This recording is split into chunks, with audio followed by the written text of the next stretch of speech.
ಬಲಪಡಿಸುವ ಹಾಗೆ ಪ್ರಾರ್ಥನೆ ಪ್ರತಿಯೊಬ್ಬರು ಕೂಡ ಸಮಯದಲ್ಲಿ ಬಾಯಿಗೆ ದೇವರಲ್ಲಿ ನಾಮವನ್ನು ಧ್ಯಾನಪಡಿಸುತ್ತಾರೆ. ಆದರೂ ಒಳ್ಳೆಯವನಾಗಿದ್ದಾನೆ, ಅದರ ಕೃಪೆ ಶಾಶ್ವತ. ಆತನ ಹಾಗೆ ಯಾರು ಇಲ್ಲ ಅಂತ ವಾಕ್ಯ ಹೇಳ್ತಾರೆ. ಹೌದು, ಅದನ್ನು ಅತಿ ಪರಿಶುದ್ಧನಾಗಿದ್ದಾನೆ, ಸರ್ವೋನ್ನತನಾಗಿರುವ ದೇವರಾಗಿದ್ದಾನೆ.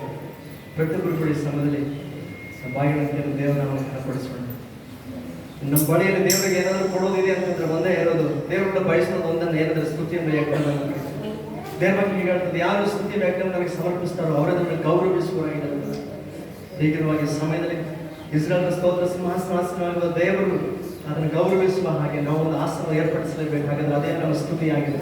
ಪ್ರತಿಯೊಬ್ಬರು ಬಾಯಿ ಅಂತಿರುವ ದೇವರಿಗೆ ಸ್ತೋತ್ರವನ್ನು ಸ್ತುತಿಯನ್ನು ನಾವು ಸಲ್ಲಿಸುವಾಗ ಹೌದು ಅಪ್ಪ, ಅಲ್ಲಿ ಪರಿಶುದ್ಧನ ನಿನ್ನ ಮಹೋನ್ನತನ ಕರ್ತನೆ ದೇವರೇ, ಕಳೆದ ವರ್ಷವನ್ನು ಕಾಯ್ದು ಕಾಪಾಡಿ ನೂತನ ವರ್ಷಕ್ಕೆ ನಮ್ಮನ್ನು ಬರಮಾಡಿದ ದೇವರು ಏನಾಗಿದೆ ನಿನಗೆ ಸ್ತೋತ್ರ ಸ್ತೋತ್ರ ಸ್ತೋತ್ರ ಸ್ತೋತ್ರ. ದೇವ ನೂತನ ವರ್ಷದಲ್ಲಿ ನಾವು ನಿಂತವರಾಗಿ ಅಪ್ಪ, ನಾವು ಕರ್ತನೆ ತಿರುವನಾವರ್ತಿನ ಸಮ್ಮುಖದಲ್ಲಿ ಬಂದವರಾಗಿ ನಾವು ಹೇಳ್ತೇವೆ, ಹೌದು ಸ್ವಾಮಿ, ನೀನು ಯಾವಾಗಲೂ ಪರಿಶುದ್ಧನೇ ಆಗಿದೆ, ಉನ್ನತನೇ ಆಗಿದೆ, ಮಹೋನ್ನತನೇ ಆಗಿದೆ. ದೇವ ನಿನಗೆ ಸ್ತೋತ್ರ ಸ್ತೋತ್ರಪ್ಪ. ನಿನ್ನ ಹುಡುಗರೆಲ್ಲರಲ್ಲಿ ನಿನ್ನ ಕೃಪಾಪೂರ್ಣನಾಗಿದೆ ಸ್ವಾಮಿ, ನಿನಗೆ ಸ್ತೋತ್ರ. ನಮ್ಮ ಅಪರಾಧ ಪಾಪ ದೋಷ ಲೆಕ್ಕಿಸದೆ ನೀನು ಮನ್ನಿಸುವವನಾಗಿದೆಯಪ್ಪ, ನಿನಗೆ ಸ್ತೋತ್ರ. ಅದಕ್ಕಂತ ನಾವು ಪಾಪಗಳಿಗೆ ಸರಿ ನಮ್ಮನ್ನು ಶಿಕ್ಷಿಸಲಿಲ್ಲ ಅಂತ ನಾವು ವಾಕ್ಯವನ್ನು ತಂದುಕೊಂಡಿದೆ. ಅದಕ್ಕಾಗಿ ಒಂದನೇ ಸ್ವಾಮಿ, ನಾವು ಅಪರಾಧದಲ್ಲಿ ನಮ್ಮನ್ನು ದಂಡಿಸಲಿಲ್ಲ. Thank you lord, thank you lord. ಅದಕ್ಕೆ ಕನಿಕರವು ದಯವು ದೀರ್ಘ ಶಾಂತಿಯು ಪೂರ್ಣ ಪ್ರೀತಿಯುಳ್ಳ ದೇವರನ್ನಾಗಿದೆ. ಅದಕ್ಕಾಗಿ ನಿಮಗೆ ಸ್ತೋತ್ರ ಸಲ್ಲಿಸುತ್ತದೆ. Hallelujah, thank you lord. ನೂತನ ವರ್ಷದಲ್ಲಿ ದೇವರೇ ನಮ್ಮನ್ನು ಬರಮಾಡಿದ ಕರ್ತನೇ ನಾಮಕ್ಕೆ ಸ್ತೋತ್ರ. ವಂದನೆ ಸ್ವಾಮಿ, ನಾಮನ್ನು ಹಾಡಿ ಹರಿಸುತ್ತೇವಪ್ಪ, ನಿನ್ನ ಪರೀಕ್ಷೆಯಲ್ಲಿ ಒಪ್ಪಿಕೊಳ್ತೇವೆ ಸ್ವಾಮಿ. Oh thank you lord, thank you Jesus. Hallelujah,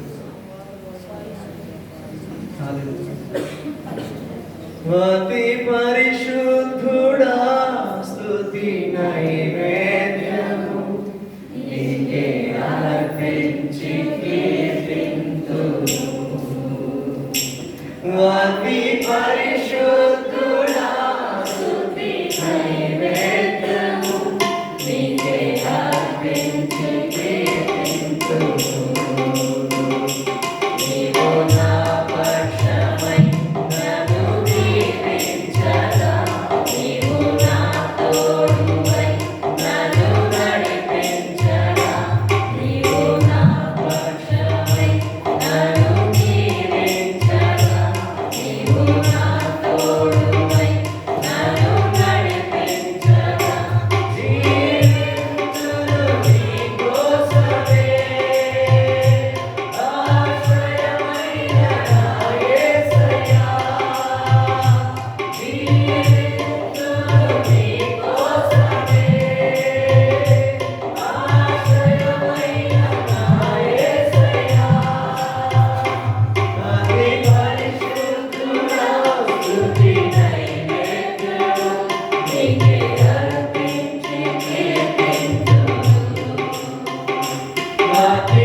అతి పరిశుద్ధుడా స్తుతి నైవేద్యము నీకే అర్పించి కీర్తింతును.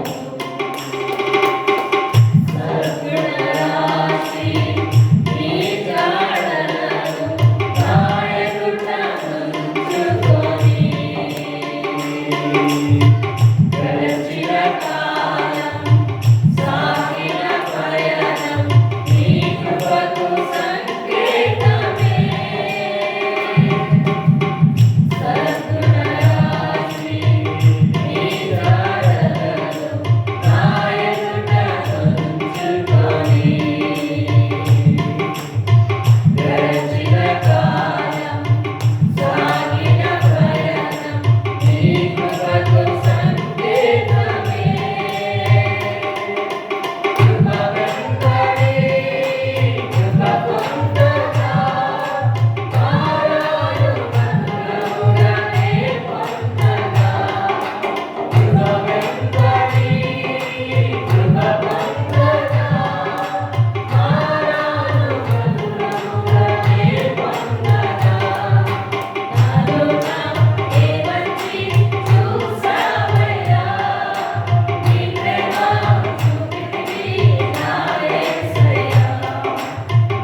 స్తోత్రం రాజా.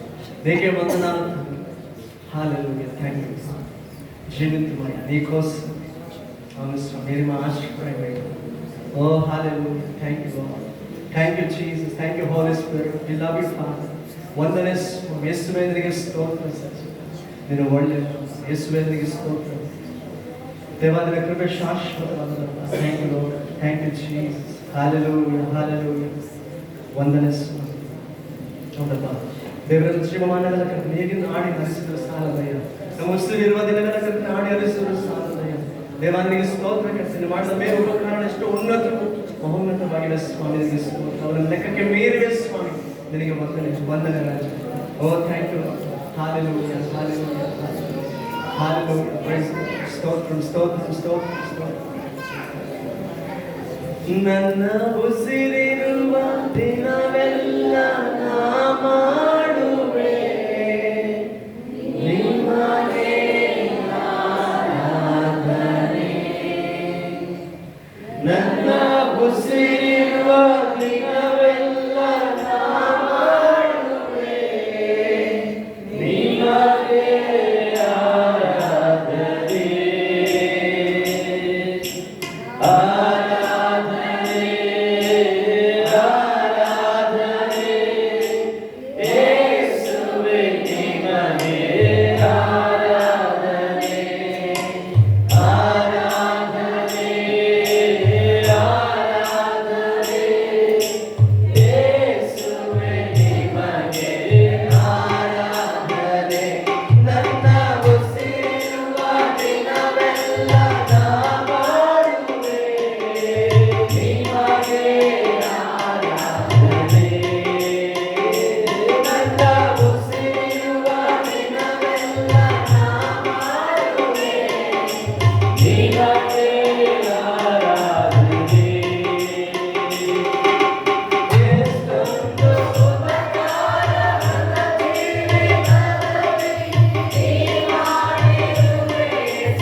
ಬನ್ನಿ ಎಲ್ಲರೂ ಸೇರಿ ಆರಾಧನೆ ಯೇಸುವೇ ನಿಮಗೆ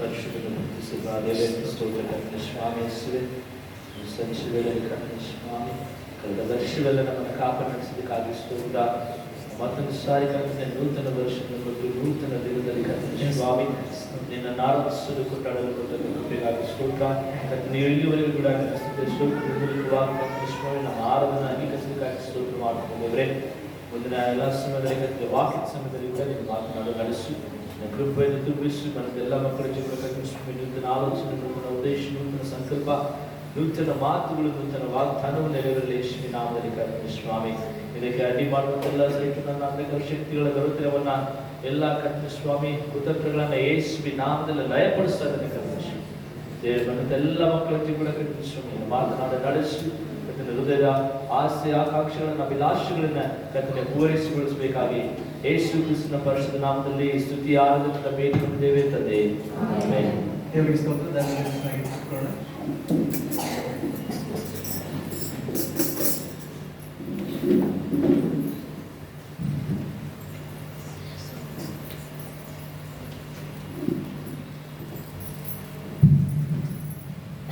Hallelujah.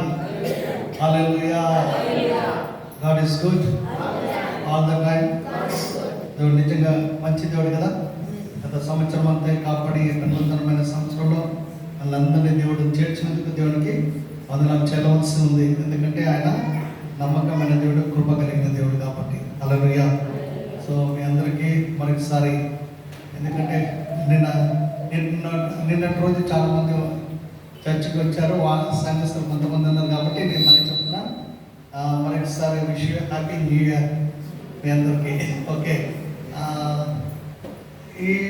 ఇప్పుడు నేను సాక్షి సమయం ఇవ్వను, ఎందుకంటే మన మధ్యలో ప్రత్యేకంగా ఒక దేవుని యొక్క సేవకులు ప్రత్యేకమైన సందేశాన్ని ఈ యొక్క సాయంత్రం సమయం మనకు తీసుకుపోతున్నారు కాబట్టి, తీసుకుని వస్తున్నారు కాబట్టి ఈ వారం వచ్చే ఈ ఆదివారం మీ సాక్ష్యాలు ఏమైనా ఉంటే ఈ ఆదివారం మీరు పంచుకోవచ్చు.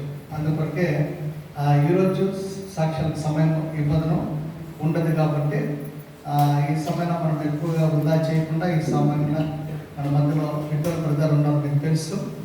ఇంతకుముందు కూడా మన ప్రేక్షకులు ఒకసారి వచ్చి ప్రసంగం చేసి వెళ్ళిన వ్యక్తి అయి ఉన్నారు, దేవునికి సేవకులు అయి ఉన్నారు. ఆయన మైసూర్లో ఉంటారు, బట్ నేటివ్ ఆఫ్ బళ్ళారినే. గ్రామీణ బ్యాక్గ్రౌండ్ ఇచ్చి దేవుని యొక్క పిలుపు మేరకు దేవుని యొక్క బట్టి కృపను బట్టి రక్షణ పొంది దేవుని సేవలు కూడా ఓడబడుతూ తన యొక్క జీవితాన్ని కొనసాగిస్తున్నారు. సో ఈరోజు తెలియని విధంగా ఆయన మన మధ్యలో ఉండడం దేవునికి చిత్తం. సో ఈ యొక్క సమయంలో మనమందరూ దేవుని వాక్యాన్ని కొరకు ఎదురు చూస్తుండగా మనమందరూ మీ అందరి తరఫున వింటర్ వృద్ధను ఆహ్వానిస్తాను, వచ్చి దేవుని యొక్క సందేశం తీసుకోవాలి.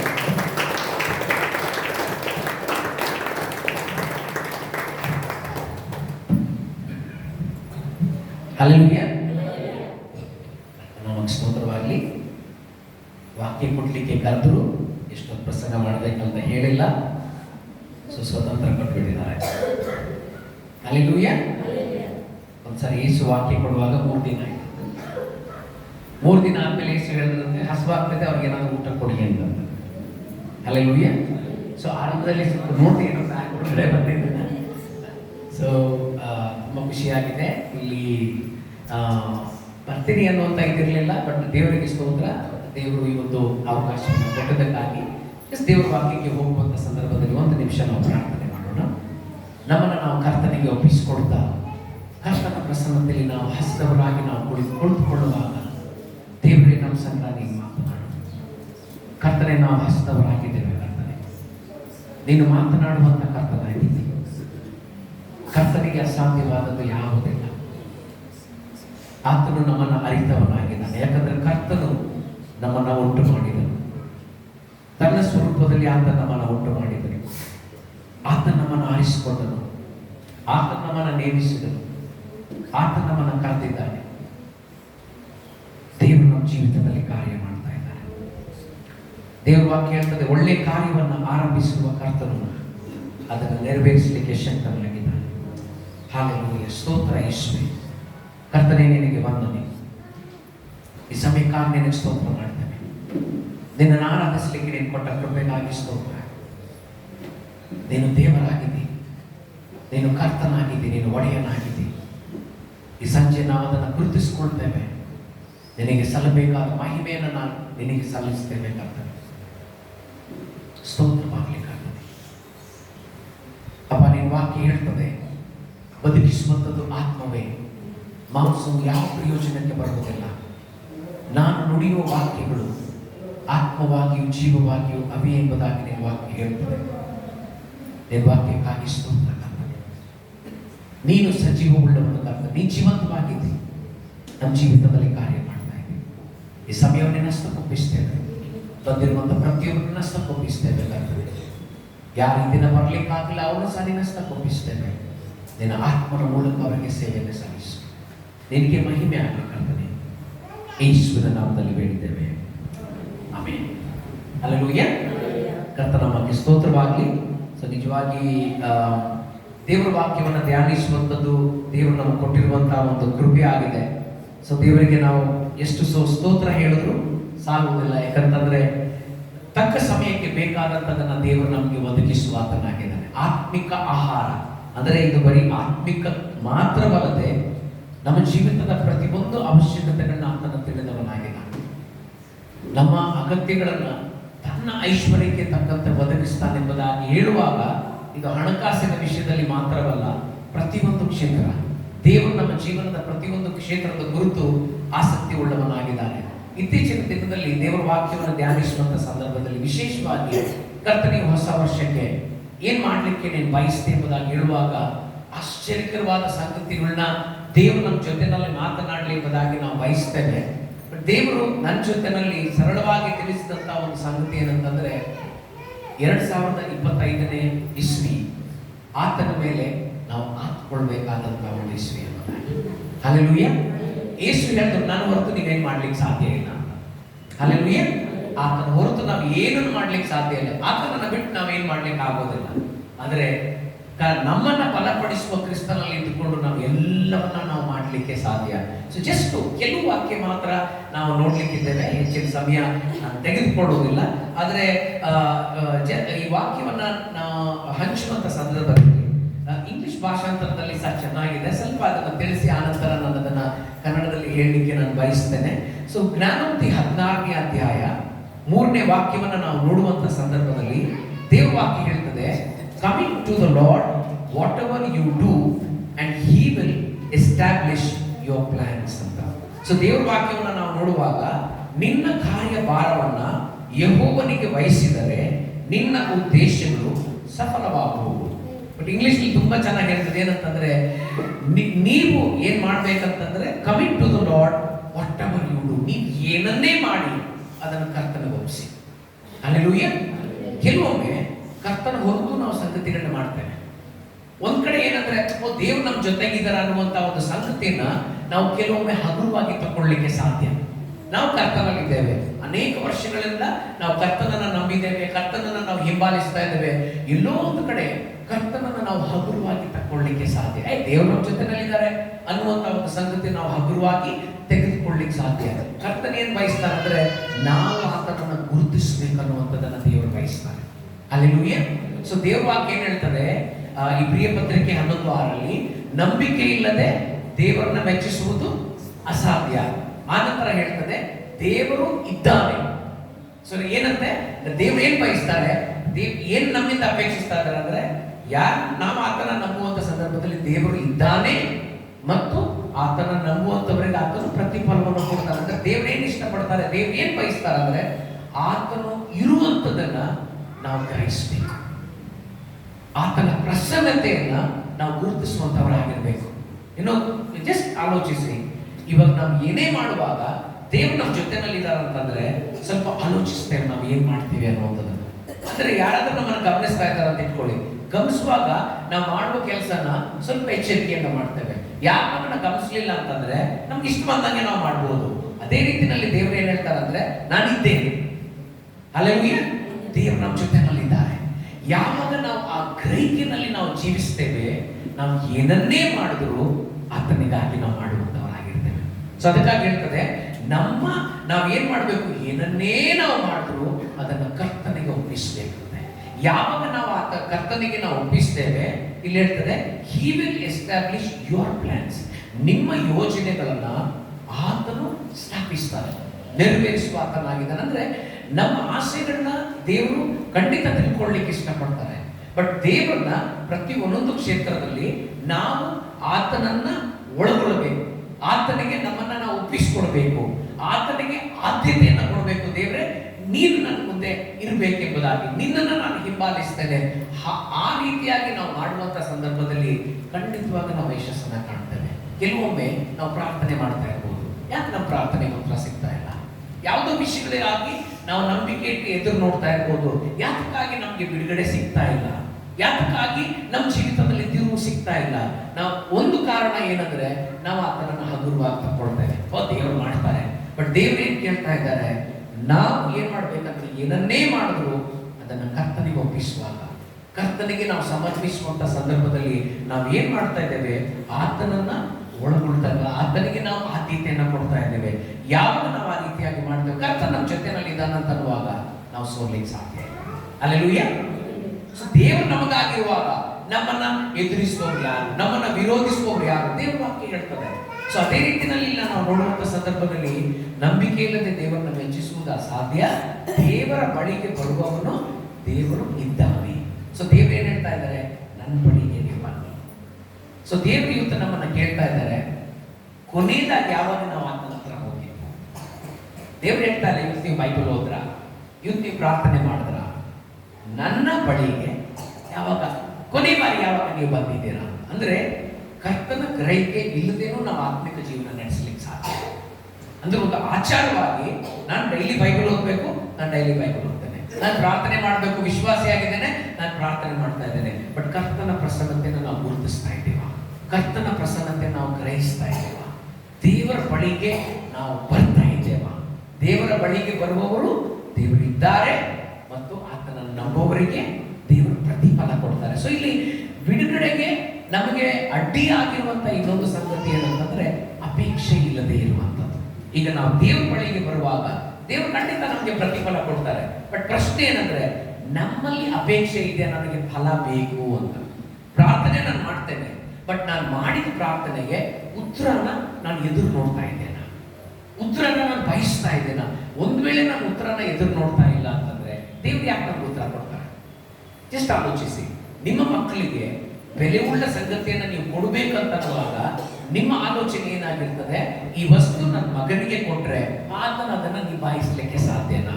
ಅದ್ರ ಬೆಲೆ ಏನು ಅಂತ ಆತನ ಗೊತ್ತಾ? ನೀವು ಯೋಚನೆ ಮಾಡ್ತೀರಲ್ವಾ? ಏನಾದ್ರೂ ತಿಂಡಿಗೆ 10 ರೂಪಾಯಿ ಕೊಡತ್ತಂದ್ರೆ ನೀವು 10 ರೂಪಾಯಿ ಕೊಡ್ತೀರಿ, 500 ರೂಪಾಯಿ ಕೊಡಂತ ಕೇಳಿದ್ರೆ ನೀವು ಕೊಡ್ತೀರಾ? ಖಂಡಿತವಾಗಿಲ್ಲ. ಅದೇ ರೀತಿಯಲ್ಲಿ ನಾವು ಕರ್ತನ ಬಳಿಗೆ ಬರುವಂತ ಸಂದರ್ಭದಲ್ಲಿ ನಮ್ಮಲ್ಲಿ ಅಪೇಕ್ಷೆ ಇದೆಯಾ? ದೇವರು ಪ್ರತಿಫಲ ಕೊಡ್ತಾರೆ, ಖಂಡಿತವಾಗಿ ಪ್ರತಿಫಲ ಕೊಡ್ತಾರೆ. ಬಟ್ ನಮ್ಮಲ್ಲಿ ಅಪೇಕ್ಷೆ ಇದೆಯಾ? ಇವತ್ತು ನಾನು ದೇವರ ಹತ್ರ ಹೋಗ್ತಾ ಇದ್ದೇನೆ ಅಂದ್ರೆ ಸ್ವಾರ್ಥತೆ ಬಗ್ಗೆ ನಾನು ಮಾತನಾಡ್ತಾ ಇಲ್ಲ.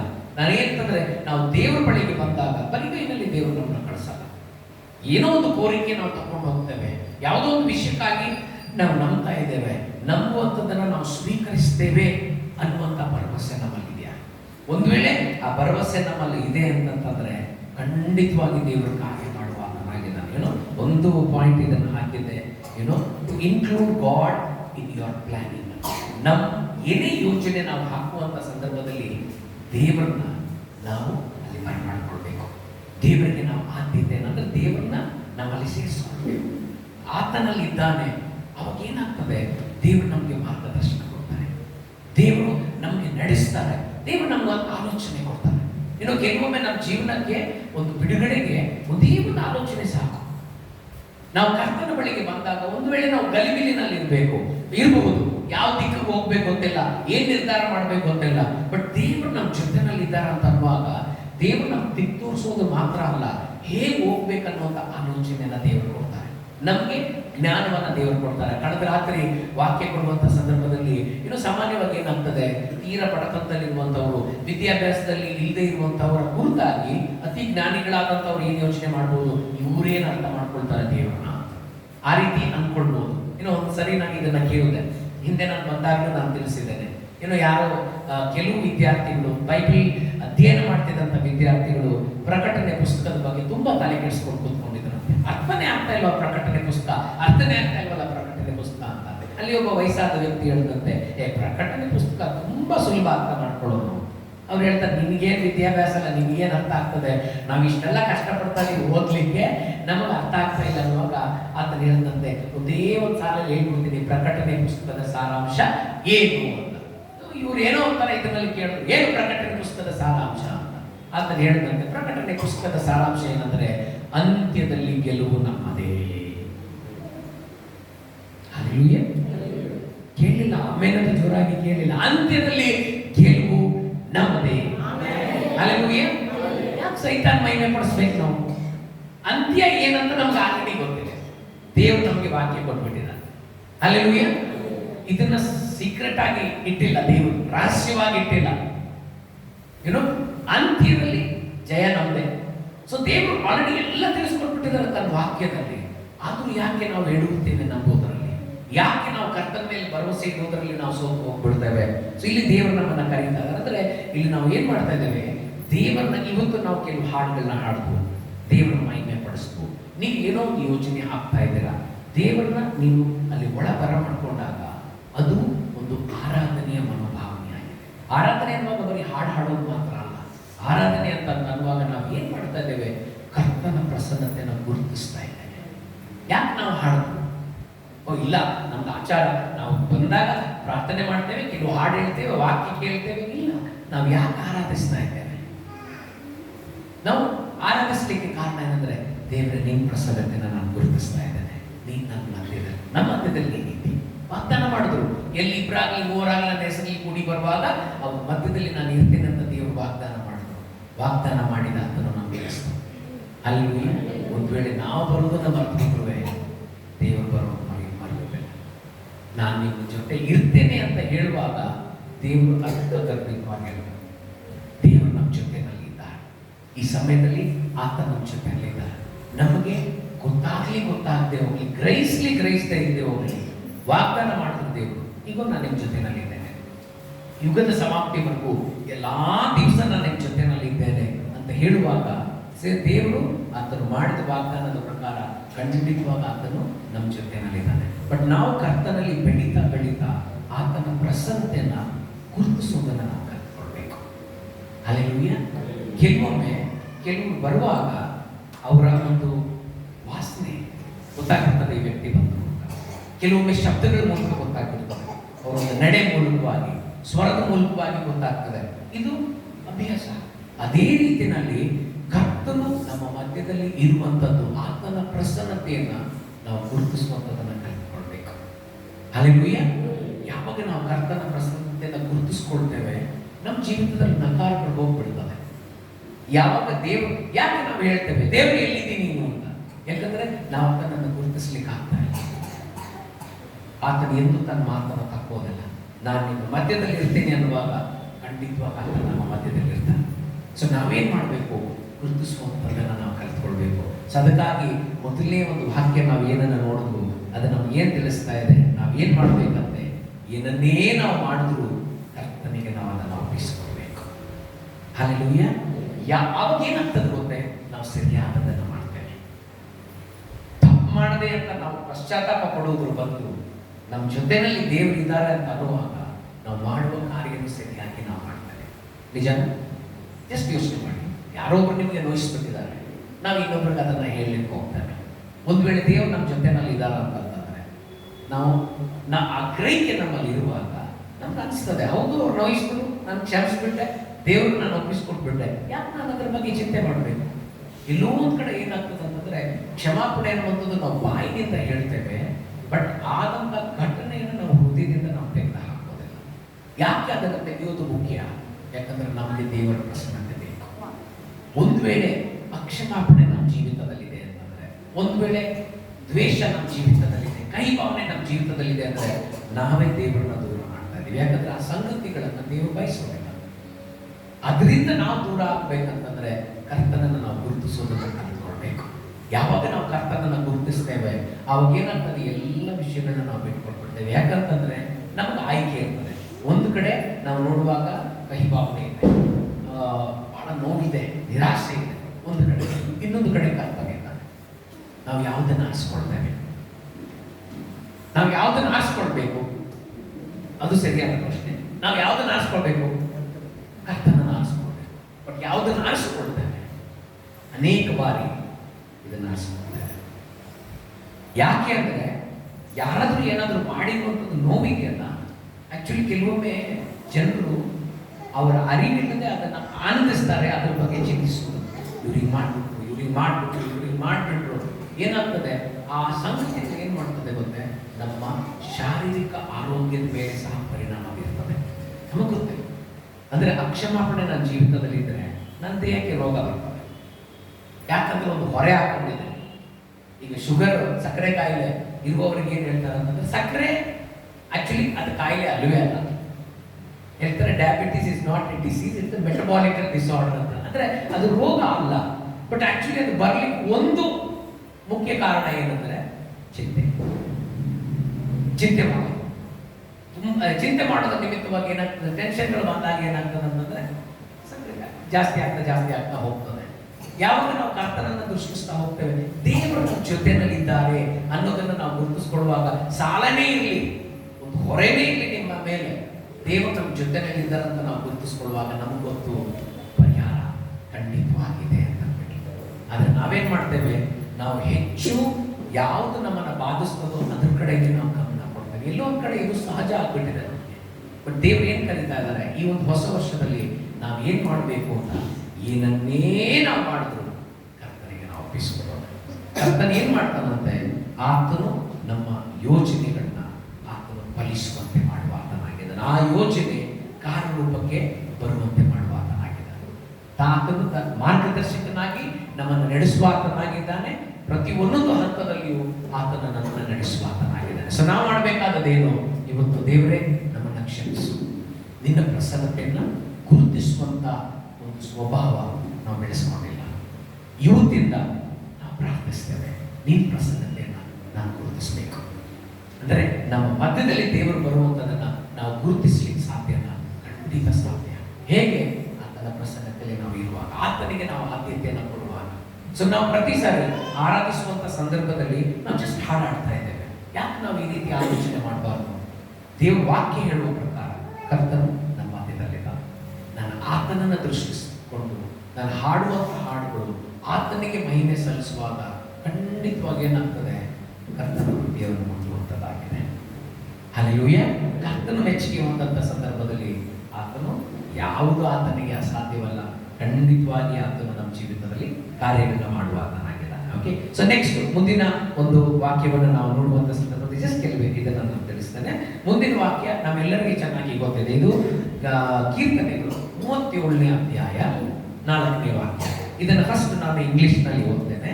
ಸೊ ಇದು ಹೇಳ್ತದೆ, take delight in the Lord and he will give you the desires of your heart. ಕರ್ತನಲ್ಲಿ ಸಂತೋಷಿಸಿರಿ.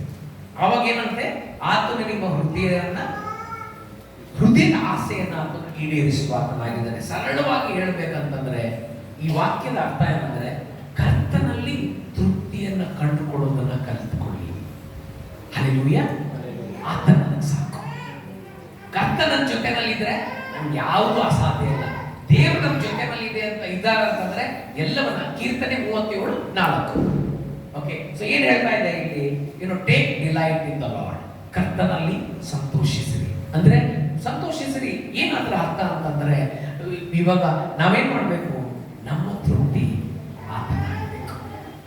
ಯಾವಾಗ ಆತನಲ್ಲಿ ನಾವು ತೃಪ್ತಿಯನ್ನು ನಾವು ಕಂಡುಕೊಳ್ತೇವೆ, ನಮ್ಮಲ್ಲಿ ಕೊರತೆ ಇರುವಂಥದ್ದು ನಿಲ್ಲೋದಿಲ್ಲ. ಸೊ ಏನಾಗ್ತಾ ಇದೆ, ಯಾಕೆ ನಮ್ಗೆ ಕೊರತೆಗಳು ಕಾಣ್ತಾ ಇದೆ? ಯಾಕಂದ್ರೆ ನಾವು ಯಾಕಂದ್ರೆ ದೇವ್ರಿಗೆ ಗೊತ್ತು ನಮ್ಮ ಜೀವನಕ್ಕೆ ಏನ್ ಬೇಕಂತ. ಒಂದ್ ಕಡೆ ದೇವ್ರ ವಾಕ್ಯ ಹೇಳ್ತದೆ, ಕೇಳಿರಿ ಕೊಡಲ್ಪಡ. ಇನ್ನೊಂದ್ ಕಡೆ ಹೇಳ್ತದೆ, ನಾವು ಕೇಳಲಿಕ್ಕೆ ಮುಂಚೆ ನಮ್ಗೆ ಏನ್ ಬೇಕಂತ ದೇವ್ರಿಗೆ ಗೊತ್ತಿದೆ. ಅದು ಒಂದು ಒಂದು ಪರಿಪಕ್ವತೆ. ನನ್ನ ದೇವ್ರಿಗೆ ಗೊತ್ತು ನನಗೆ ಏನು ಬೇಕಂತ ಅಂದ್ಬಿಟ್ಟು ಆತನು ತಕ್ಕ ಸಮಯದಲ್ಲಿ ನನಗೆ ಅದನ್ನು ಒದಗಿಸುವ ಆತನಾಗಿದ್ದಾನೆ. ಅಂದರೆ ಕೇಳಿದ್ರೆ ಕೊಡ್ತಾನೆ ಎಂಬುದಾಗಿ ಅಲ್ಲ, ದೇವ್ರಿಗೆ ಗೊತ್ತು ನಮ್ಗೆ ಏನನ್ನು ಒದಗಿಸ್ಬೇಕು. ಒಂದು. ಎರಡನೇದಾಗಿ ಯಾವ ಸಮಯದಲ್ಲಿ ಕೊಡಬೇಕಂತ ದೇವ್ರಿಗೆ ಗೊತ್ತು. ನಮ್ಗೆ ಅನಿಸುವ ಸಮಯ ದೇವರ ಸಮಯ ಆಗಿದ್ದೇ ಇರ್ಬೋದು. ಇಲ್ಲಿ ಸಮಸ್ಯೆ ಇದೆ, ನನಗೆ ಈಗ ಬೇಕು ಅನ್ನುವಾಗ ನನಗೆ ಈಗಲೇ ಬೇಕು. ದೇವರ ವಾಕ್ಯದಲ್ಲಿ ನೀವು ನೋಡಿ, ಕರ್ತನು ಮಧ್ಯಸ್ಥಿಕನಾಗಿ ಯಾವಾಗ ಬಂದನು ಅಂತಂದ್ರೆ ಆಗೋಯ್ತು, ಇನ್ನೇನು ದಾರಿನೇ ಇಲ್ಲ ಅಂತ ಮನುಷ್ಯನಿಗೆ ಅನಿಸ್ತು, ಮುಗಿದೋಯ್ತು, ಇನ್ನೇನಿಲ್ಲ. ಆ ಸಮಯದಲ್ಲಿ ಕರ್ತನು ಕಾಣಿಸ್ಕೊಂಡಿಲ್ಲ. ಅದಲ್ಲ, ದೇವರು ಗೊತ್ತಿತ್ತು ಯಾವ ಸಮಯಕ್ಕೆ ನಾನು ಬರಬೇಕೆಂಬುದ. ತಕ್ಕ ಸಮಯಕ್ಕೆ ಆತನು ಬರುವಾಗನಾಗಿದ್ದಾನೆ. ಆತನು ತಡವಾಗಿ ಬರಲ್ಲ, ಬೇಗನೂ ಬರಲ್ಲ, ಸಮಯಕ್ಕೆ ಸರಿಯಾಗಿ ಬರ್ತಾರೆ. ನಮಗೆ ಯಾಕೆ ತಡ ಅಂತ ಅನಿಸ್ತದ ಅಂತಂದ್ರೆ ನಮ್ಮಲ್ಲಿ ತಾಳ್ಮೆ ಇಲ್ಲ. ನಮ್ಮ ಪ್ರಾರ್ಥನೆ ಮಾಡಿದ್ರೆ ನಮ್ಗೆ ಈಗಲೇ ಉತ್ತರ ಸಿಕ್ಕೊಡ್ಬೇಕು. ಜಸ್ಟ್ ಆಲೋಚಿಸಿ, ನಮ್ಮಲ್ಲಿ ಸ್ವಭಾವ ಬದಲಾಗಬೇಕನ್ನುವಾಗ, ಒಂದ್ ವೇಳೆ ಪ್ರಾರ್ಥಿಸಿದಾಗ ಈಗಲೇ ಉತ್ತರ ಬೇಕಂತ ನಾನು ಕೇಳುವಾಗ, ಬದಲಾವಣೆನೂ ಈಗಲೇ ನೀವು ಬದಲಾಗಬೇಕಂತ ದೇವರು ನಮ್ಗೆ ಹೇಳಿದ್ರೆ ಹೆಂಗಿರ್ತದೆ? ನೀವು ಅವ್ರನ್ನ ಕ್ಷಮಿಸಲ್ಲ, ಈಗಲೇ ಕ್ಷಮಿಸ್ಕೊಡ್ಬೇಕು. ನಿಮ್ಮಲ್ಲಿ ಈ ಸ್ವಭಾವ ಚೆನ್ನಾಗಿಲ್ಲ, ಈ ಸ್ವಭಾವ ಈಗಲೇ ಬಿಟ್ಬಿಡ್ಬೇಕು. ಇಲ್ಲ, ನಾವು ಆ ಸ್ವಭಾವದಲ್ಲಿ ಮುಂದುವರೆದ್ರುವೆ ದೇವರು ತಾಳ್ಮೆಯಲ್ಲಿ ನಮ್ಮ ಜೀವಿತದಲ್ಲಿ ಕಾರ್ಯ ಮಾಡ್ತಾರೆ. ಕೆಲವೊಮ್ಮೆ ನಾವು ತಡೆಯಾಗಿರ್ತೇವೆ, ನಮ್ಮ ಜೀವನದಲ್ಲಿ ದೇವರು ಕಾರ್ಯ ಮಾಡಲಿಕ್ಕೆ ನಾವು ತಡೆಯಾಗಿರ್ತೇವೆ. ಇನ್ನು ದೇವ್ರ ವಾಕ್ಯದಲ್ಲಿ ಒಂದು ಇದೇನಂತಂದ್ರೆ, ದಾನಿಯೇಲನು ಉಪವಾಸ ಮಾಡ್ತಾರೆ. ಉಪವಾಸ ಮಾಡುವಾಗ ದೇವದೂತನು ದಾನಿಯೇಲನ ಬಳಿಗೆ ಎಷ್ಟು ದಿನ ಆದ್ಮೇಲೆ ಬರ್ತಾನೆ? 21 ದಿನ ಆದ್ಮೇಲೆ ಬರ್ತಾನೆ. ಬಟ್ ಆತ ಏನ್ ಹೇಳ್ತಾನೆ ಗೊತ್ತಾ? ಯಾವ ಕ್ಷಣದಲ್ಲಿ ನೀನು ದೇವರಿಗೆ ಮೊರೆ ಇಟ್ಟಿಯೋ ಆ ಕ್ಷಣದಲ್ಲಿ ನೀನು ಮೊರೆ ದೇವರು ತಲುಪಿಡ್ತು. ಆದ್ರೆ ನಾನು ನಿನ್ನ ಬಳಿಗೆ ಬರುವಾಗ ಯುದ್ಧ ಮಾಡಿ ಬರ್ಬೇಕಾಯ್ತು, ಹೋರಾಟ ಆಯ್ತು, ನನ್ನನ್ನು ತಡೀಲಿಕ್ಕೆ ಪ್ರಯತ್ನಿಸಿದ್ರು, ನಿನ್ನ ಹತ್ರ ಬರಬಾರ್ದು ಅಂತ ಅಂದ್ಬಿಟ್ಟು. ಮಿಕಾಯಿಲು ಶಕ್ತಿಶಾಲಿ ಆಗಿದ್ದನು, ಸುಲಭವಾಗಿ ಎಲ್ಲರನ್ನ ಆತನು ಸೋಲಿಸಬಹುದಾಗಿತ್ತು. ಯಾಕೆ ಅಲ್ಲಿ ಹೇಳ್ತಾ ಇರುವಂತದ್ದು ಏನಂತಂದ್ರೆ, ಯಾಕೆ 21 ದಿನ ತೆಗೆದುಕೊಳ್ತು? ಒಂದು ಸಂಗತಿ ಆತನ ಹೇಳ್ತಂದ್ರೆ, ನೀನು ಮಾಡುವಂತ ಪ್ರಾರ್ಥನೆಯನ್ನ ನಿಲ್ಲಿಸಲಿಲ್ಲ. ಹಲ್ಲೆಲೂಯಾ. ದಾನಿಯೇಲನಿಗೆ ಗೊತ್ತಿತ್ತು, ನಾನು ಪ್ರಾರ್ಥಿಸುವಾಗ ದೇವರು ನನಗೆ ಉತ್ತರ ಕೊಡ್ತಾರೆ. ನನ್ನ ಸಮಯದಲ್ಲಿ ಇಲ್ಲದೆ ಇರ್ಬೋದು, 7 ದಿನ ಮಾಡಿ ನಿಲ್ಲಿಸಬಹುದಾಗಿತ್ತು, 14 ದಿನ ಮಾಡಿ ನಿಲ್ಲಿಸಬಹುದಾಗಿತ್ತು, 20 ದಿನ ಮಾಡಿ ನಿಲ್ಲಿಸಬಹುದಾಗಿತ್ತು. ದೇವರು ಉತ್ತರ ಕೊಡಿಲ್ಲ ಬಿಡು, ಬೇರೇನೇ ಯೋಜನೆ ಇರ್ಬೋದು. ಆತನ ಏನ್ ಮಾಡ್ದ? ಉತ್ತರ ಬರೋ ತನಕ ಆತನ ಕರ್ತನ ಮುಖವನ್ನು ನೋಡಿದ್ದ, ಕರ್ತನ ಮೇಲೆ ಭರವಸೆ ಇದ್ದ. ಸೊ ಏನಾಗ್ತದೆ, ಕೆಲವೊಮ್ಮೆ ನಾವು ತಾಳ್ಮೆ ಕಳ್ಕೊಡ್ತೇವೆ. ನಮ್ಗೇನಂದ್ರೆ, ನಂಗೆ ಕಾಣಿಸ್ತದೆ ದೇವ್ರು ಈಗಲೇ ಮಾಡಬೇಕು, ಖಂಡಿತವಾಗಿ ಅವಶ್ಯಕತೆ ಇಲ್ಲ. ದೇವ್ರಿಗೆ ಗೊತ್ತು ಯಾವುದನ್ನ ಯಾವ ಸಮಯದಲ್ಲಿ ನಮಗೆ ಕೊಡಬೇಕಂತ ಅಂದ್ಬಿಟ್ಟು. ಸೊ ಈ ವರ್ಷದಲ್ಲಿ ಇದು ದೇವರು ನಮಗೆ ಕೊಡ್ತಾ ಇರುವಂತಹ ಒಂದು ಕೆಲಸ. ಮಕ್ಕಳಿಗೆ ಸ್ಕೂಲಲ್ಲಿ ಹೋಮ್ವರ್ಕ್ ಕೊಡ್ತಾರಲ್ಲ, 2025 ಇಸ್ವಿಗೆ ದೇವರು ನಮ್ಗೊಂದು ಹೋಮ್ವರ್ಕ್ ಕೊಡ್ತಾ ಇದ್ದಾರೆ. ಏನು ಅದು? ಕರ್ತನನ್ನ ನಾವು ಒಳಗೊಳ್ಬೇಕು, ನಾವು ಕರ್ತನ ಪ್ರಸನ್ನತೆಯನ್ನ ಗುರುತಿಸಬೇಕು, ಗ್ರಹಿಸಬೇಕು, ದೇವರು ನಮ್ಮ ಜೊತೆಯಲ್ಲಿ ಇರುವಂಥದ್ದನ್ನ ನಾವು ಅನುಭವಿಸಬೇಕು. ಅದ್ರ ಜೊತೆಗೆ ದೇವ್ರ ಗೊತ್ತು ಯಾವಾಗ ಉತ್ತರ ಕೊಡಬೇಕಂತ ಅಂದ್ಬಿಟ್ಟು. ಸೊ ನಾವೇನ್ ಮಾಡ್ಬೇಕು? ದೇವ್ರು ಹೇಳ್ತಾ ಇದ್ದಾರೆ, ತಾಳ್ಮೆ ಅನ್ನುವಂಥದ್ದು ಯಾವುದು ಆತ್ಮನ ಫಲ ಆಗಿದೆಯೋ, ನಾವು ಪ್ರಾರ್ಥಿಸ್ತೀವಲ್ಲ, ಪವಿತ್ರಾತ್ಮನ ಫಲಗಳಂತ ನಾವು ಪ್ರಾರ್ಥಿಸ್ತೀವಲ್ಲ. ಪವಿತ್ರಾತ್ಮನ ಫಲಗಳಂದ್ರೆ ಏನು? ಓಕೆ, 9 ಫಲಗಳಿದೆ. ಆ ಫಲಗಳು ಏನದು? ನಡತೆ. ಪವಿತ್ರಾತ್ಮನ ಫಲ ಅಂದ್ರೆ ಏನು? ಯೋಚನೆ ಮಾಡಿ, ಪವಿತ್ರಾತ್ಮನ ಫಲ ಅಂದ್ರೆ ಏನು? ನಾವು ಪ್ರಾರ್ಥಿಸ್ತೇವೆ, ನಿನ್ನ ಫಲಗಳು ನನಗೆ ಬೇಕು ಅಂತ. ಸರಳವಾಗಿ ಹೇಳಬೇಕಂದ್ರೆ, ಪವಿತ್ರಾತ್ಮನ ಫಲಗಳು ಅಂದ್ರೆ ಅದು ಯೇಸು ಕ್ರಿಸ್ತನ ಸ್ವಭಾವ. ಹಲ್ಲೆಲೂಯಾ. ಏನು ಪವಿತ್ರಾತ್ಮನ ಫಲಗಳು? ಯೇಸುವಿನ ಸ್ವಭಾವ. ನನಗೆ ನೀನು ಫಲ ಬೇಕಂತ ಕೇಳುವಾಗ ನಾವು ಏನ್ ಪ್ರಾರ್ಥಿಸ್ತಾ ಇದ್ದೇವೆ? ಯೇಸುವೆ, ನಿನ್ನ ಸ್ವಭಾವ ನನಗೆ ಬೇಕು. ಪ್ರೀತಿ. ಪ್ರೀತಿ ಅನ್ನುವಂಥದ್ದು ಗುಣ ಅಲ್ಲ, ಪ್ರೀತಿ ಅನ್ನುವಂಥದ್ದು ಆತನೇ ಪ್ರೀತಿಯಾಗಿದ್ದಾನೆ. ಯೇಸುವಿನ ಸ್ವಭಾವ, ಯೇಸುವೆ ನಾನು ಈ ಥರ ಆಗಬೇಕು. ಸೊ ಯೇಸು ಹೇಳ್ತಾರೆ, ನಾನು ಪ್ರೀತಿಯಾಗಿದೆ, ನನ್ನ ಪ್ರೀತಿ ಇದೆ, ನಂಗೆ ಅದು ಬೇಕು. ತಾಳ್ಮೆ ಅದು ಆತನ ಸ್ವಭಾವ. ಸೊ ನಾವು ಏನ್ ಮಾಡ್ತಾ ಇದ್ದೇವೆ? ಒಂದ್ ವೇಳೆ ನಮ್ಮಲ್ಲಿ ತಾಳ್ಮೆ ಇಲ್ಲ ಅಂತಂದ್ರೆ ಯೇಸು ಕ್ರಿಸ್ತನ ಸ್ವಭಾವವನ್ನ ನಾವು ಕೇಳ್ಕೊಳ್ತಾ ಇಲ್ಲ. ನಮ್ಮಲ್ಲಿ ತಾಳ್ಮೆ ಇಲ್ವಾ? ನಾವು ಏನ್ ಮಾಡಬೇಕು? ನಮ್ಮ ಪ್ರಾರ್ಥನೆ ಅಂದರೆ ಯೇಸುವೆ, ಆತ್ಮನ ಫಲಗಳು ನಿನ್ನ ಸ್ವಭಾವ ಆಗಿದೆ, ನಿನ್ನ ಸ್ವಭಾವ ನನಗೆ ಬೇಕು. ಸೊ ಯಾವಾಗ ಆತನ ಸ್ವಭಾವ ನಮ್ಮ ಜೀವಿತದಲ್ಲಿ ಬರ್ತದೆ, ಅವಾಗ ಜನ ಗುರುತಿಸ್ತಾರೆ ನಿಮ್ಮಲ್ಲಿ ಏನೋ ವ್ಯತ್ಯಾಸ ಇದೆ. ಖಂಡಿತವಾಗಿ ನಾನು ಹೇಳ್ತೇನೆ, ಎಷ್ಟು ನಾವು ದೇವರ ನಿಕಟತೆಗೆ ಬರ್ತೀವಲ್ಲ ಅಷ್ಟು ಜನ ಗುರುತಿಸ್ತಾರೆ ಏನೋ ವ್ಯತ್ಯಾಸ ಇದೆ. ಮತ್ತೆ ಇನ್ನೊಂದು ಏನಾಗ್ತದೆ ಗೊತ್ತೇ, ಜನ ನಿಮ್ಮ ಜೊತೆ ಇರ್ಲಿಕ್ಕೆ ಇಷ್ಟಪಡ್ತಾರೆ. ನಿಮ್ಮ ಹತ್ರ ಬಂದ್ರೆ ಏನೋ ಒಂಥರ ಅನಿಸ್ತದೆ, ಏನೋ ಒಂಥರ ಸಮಾಧಾನ, ನಿಮ್ಮ ಜೊತೆಲಿ ಮಾತಾಡಿದ್ರೆ ಏನೋ ಒಂಥರ ಸಂತೋಷ. ಯಾಕಂದ್ರೆ ಯೇಸು ನಮ್ಮ ಜೊತೆ ಇದ್ದಾನೆ. ಆತನ ಸ್ವಭಾವನ ನಾವು ಏನ್ ಮಾಡಿದ್ದೇವೆ? ಧರಿಸ್ಕೊಂಡಿದ್ದೇವೆ. ಆತನ ಸ್ವಭಾವ ನಾವು ಹೊಂದ್ಕೊಂಡಿದ್ದೇವೆ. ಈ ಸ್ವಭಾವ ಆಕರ್ಷಿಸ್ತದೆ. ಸೊ ಹೊರಗಿರುವ ಜನರಿಗೆ ಏನಂತಂದ್ರೆ ಇಷ್ಟಪಡ್ತಾರೆ. ಇವತ್ತು ಪ್ರೀತಿಯನ್ನ ಎದುರು ನೋಡ್ತಾ ಇದ್ದಾರೆ, ಪ್ರೀತಿ ಸಿಗ್ತಾ ಇಲ್ಲ. ಹೊರಗೆ ಸಿಕ್ಕುವಂತ ಪ್ರೀತಿ ಏನಾಗಿದೆ? ಸ್ವಾರ್ಥತೆ ಆಗಿದೆ. ನಾನು ಪ್ರೀತಿಸ್ತೀನಿ ನಿಮ್ಮನ್ನ, ನೀವು ನನಗೆ ಏನು ಕೊಡ್ತೀನಿ. ಅದರ ಕರ್ತನ ಪ್ರೀತಿ ಏನು? ಅದು ನಾನು ನಿಮಗೆ ಏನು ಕೊಡ್ತೀನಿ ಅನ್ನುವಂಥದ್ದು ದೇವರ ಪ್ರೀತಿ. ಸೊ ಯಾವಾಗ ಆ ಪ್ರೀತಿ ನಮ್ಮ ಜೀವಿತದಲ್ಲಿ ಬರ್ತದೆ, ಒಂದು ಆಕರ್ಷಣೆ, ಮ್ಯಾಗ್ನೆಟ್ ಇದ್ದಂಗೆ ಇರ್ತದೆ. ಜನ ಏನಾಗ್ತದೆ, ನಮ್ಮ ಹತ್ರ ಬರಲಿಕ್ಕೆ ಅವ್ರು ಬಯಸ್ತಾರೆ. ಸೊ ಇಲ್ಲಿ ನಾವು ಮಾಡಬೇಕಾದ ಸಂಗತಿ ಏನು ಅಂತಂದ್ರೆ, ಏನೋ ತಾತ್ಕಾಲಿಕವಾದ ಲೌಕಿಕ ಸಂಗತಿಗಳನ್ನ ನಾವು ತೆಗೆದು ಹಾಕಬೇಕಾಗ್ತದೆ. ಏನು? ಕರ್ತನ ಒಂದು ಪ್ರಸನ್ನತೆಯಲ್ಲಿ ಆನಂದಿಸಬೇಕಾಗ್ತದೆ. ಸೊ ಯಾವಾಗ ನಾವು ಕರ್ತನ ಪ್ರಸನ್ನತೆಯನ್ನು ನಾವು ಆನಂದಿಸುವಂಥದ್ದನ್ನ ನಾವು ಕರ್ತುಕೊಳ್ತೇವೆ, ಅವಾಗ ಏನಾಗ್ತದೆ, ನಿಜವಾಗಿ ಕರ್ತನ ಏನ್ ಮಾಡ್ಲಿಕ್ಕಿದ್ದಾನೆ? ನಮ್ಮ ಹೃದಯದ ಆಸೆಯನ್ನ ಆತನ ಈಡೇರಿಸುವಾತನಾಗಿದ್ದಾನೆ. ಅರ್ಥ ಮಾಡ್ಕೊಳ್ಳಿ, ದೇವರು ನಮ್ಗೆ ಏನನ್ನೇ ಕೊಟ್ಟರು ಬೆಲೆ ಉಳ್ಳದದು. ಹಲ್ಲೆಲೂಯಾ. ರಕ್ಷಣೆ ಉಚಿತ, ಬಟ್ ಅದು ಕೀಳಾದದಲ್ಲ. ಏನು? So it is free but not cheap. Cheap ಅಲ್ಲ, ಉಚಿತವಾಗಿದೆ. ಯೇಸು ಕ್ರಿಸ್ತನಂತ ಪ್ರಾಣ ಕೊಡಬೇಕಾಯ್ತು ಈ ರಕ್ಷಣೆ ನಾವು ಕೊಡಲಿಕ್ಕೆ. ನಿನ್ನೆ ರಾತ್ರಿ ಹೇಳ್ತಾ ಇದ್ದೆ, ಒಂದು ವೇಳೆ ನಾವೆಲ್ಲರೂ ಶಿಲ್ಬೆಗೆ ಹೋಗ್ಬೇಕಂತಿದ್ರೆ ಏನ್ ಮಾಡ್ಬೇಕು? ಯೇಸು ಅನುಭವಿಸುವಂಥದ್ದನ್ನು ನಾವು ಅನುಭವಿಸಲೇಬೇಕು. ಕೆಲವು ದೇಶಗಳಲ್ಲಿ ಸೈನ್ಯದಲ್ಲಿ ಕೆಲಸ ಮಾಡಲೇಬೇಕು, ಕಡ್ಡಾಯವಾಗಿ. ನಮ್ಮ ದೇಶದಲ್ಲಿ ಇಲ್ಲ. ಚೆನ್ನಾಗಿರ್ತದೆ ಮಾತ್ರ. ಪ್ರತಿ ಕುಟುಂಬದಲ್ಲಿ ಗಂಡು ಮಕ್ಕಳು ಹೋಗ್ಲೇಬೇಕು, ಹೆಣ್ಮಕ್ಳು ಹೋಗ್ಲೇಬೇಕು. ಯೋಚನೆ ಮಾಡಿ, 1-2-3 ವರ್ಷ ಹೋಗ್ಬೇಕು ಅಂತ ಅನ್ನುವಾಗ ಯೋಚನೆ ಮಾಡಿ, 1-2-3 ವರ್ಷ ಹೋಗ್ಬಿಟ್ರೆ ಜೀವನ ಎಲ್ಲ ಬದಲಾಗ್ಬಿಡ್ತದೆ. ಅಲ್ಲಿ ಬೂಟ್ ಕ್ಯಾಂಪ್ ಏನಿರ್ತದೆ, ಆ ಟ್ರೈನಿಂಗ್ ಹಾಕಿದ್ರು ಅಂತಂದ್ರೆ ಎಲ್ಲ ರೋಗ ನಮ್ಮ ಬಿಟ್ಟು ಓಡೋಗ್ಬಿಡ್ತದೆ. ಯಾಕೆ? ಕೆಲವೊಮ್ಮೆ ನಾವು ಹಾಸಿಗೆಯಿಂದ ಎದ್ದು ಬರ್ಲಿಕ್ಕೆ ಇಷ್ಟಪಡೋದಿಲ್ಲ. ಆಯ್ತೆ. ಸೊ ಕೆಲವು ದೇಶಗಳೆಲ್ಲ ಆ ರೀತಿನಲ್ಲಿ ಇದೆ. ಅದೇ ರೀತಿ ನಾವು ನೋಡುವಾಗ ದೇವರು ನಮ್ಮ ಜೀವಿತದಲ್ಲಿ ಮಾಡುವಂತ ಕಾರ್ಯ ಅದು ಅಮೂಲ್ಯವಾದದ್ದಾಗಿದೆ, ಬೆಲೆ ಉಳ್ಳದಾಗಿದೆ. ದೇವ್ರು ಏನು ಬಯಸ್ತಾರೆ ಅಂತಂದ್ರೆ ಅದನ್ನ ನಾವು ಗುರುತಿಸ್ಕೊಳ್ಬೇಕಂತ ಬಯಸ್ತಾರೆ. ಸೊ ಅದಕ್ಕಾಗಿ ದೇವ್ರು ಏನ್ ಹೇಳ್ತಾ ಇದ್ದಾರೆ, ಆತನಲ್ಲಿ ನಾವು ಆನಂದಿಸುವಂತ ಸಂದರ್ಭದಲ್ಲಿ ನಮ್ಮ ಹೃದಯದ ಆಸೆಯನ್ನ ಆತನು ಈಡೇರಿಸುವಾತನಾಗಿದ್ದಾನೆ. ಮುಂದಿನ ವಾಕ್ಯ ಕೊಲೋಸಿಯ 3ನೇ ಅಧ್ಯಾಯ 23 ಮತ್ತು 24ನೇ ವಾಕ್ಯ. ಸೊ ಇಂಗ್ಲಿಷ್ ನಲ್ಲಿ ಹೇಳ್ತದೆ, whatever you do work at it with all your heart. ನೀವು ಏನನ್ನೇ ಮಾಡಿ, ನೀವೇನ್ ಮಾಡಬೇಕು? ಪೂರ್ಣ ಹೃದಯದಿಂದ ನೀವು ಆ ಕೆಲಸ ಮಾಡಬೇಕು. As working for the lord, ಕರ್ತನಿಗಾಗಿ ನಾನು ಮಾಡ್ತಾ ಇದ್ದೇನೆ ಅಂತ ಹೇಳ್ಬಿಟ್ಟು. ಆಕ್ಚುಲಿ ಇಂಗ್ಲಿಷ್ ಟ್ರಾನ್ಸ್ಲೇಷನ್ ನನಗೆ ಇಷ್ಟ ಆಗಿರೋದನ್ನ ನಾನು ಓದ್ತಾ ಇದ್ದೇನೆ. ಸೊ ನೀವು ಏನೇ ಮಾಡಿ ಅದನ್ನ ಏನ್ ಮಾಡ್ಬೇಕಂತಂದ್ರೆ ನಮ್ಮ ಹೃದಯದಿಂದ ಮಾಡ್ಬೇಕಂದ್ರೆ ಕರ್ತನಿಗಾಗಿ ನಾವು ಮಾಡ್ಬೇಕಂತೆ. ಹಲ್ಲೆಲೂಯಾ. ನಾವು ಮನುಷ್ಯರಿಗಾಗಿ ಮಾಡುವುದಲ್ಲ, ನಾಟ್ ಫಾರ್ ಹ್ಯೂಮನ್ ಮಾಸ್ಟರ್ಸ್. ಏನೋ ಮನುಷ್ಯ ಯಜಮಾನರಿಗಾಗಿ ನಾವು ಮಾಡುವಂಥದ್ದಲ್ಲ.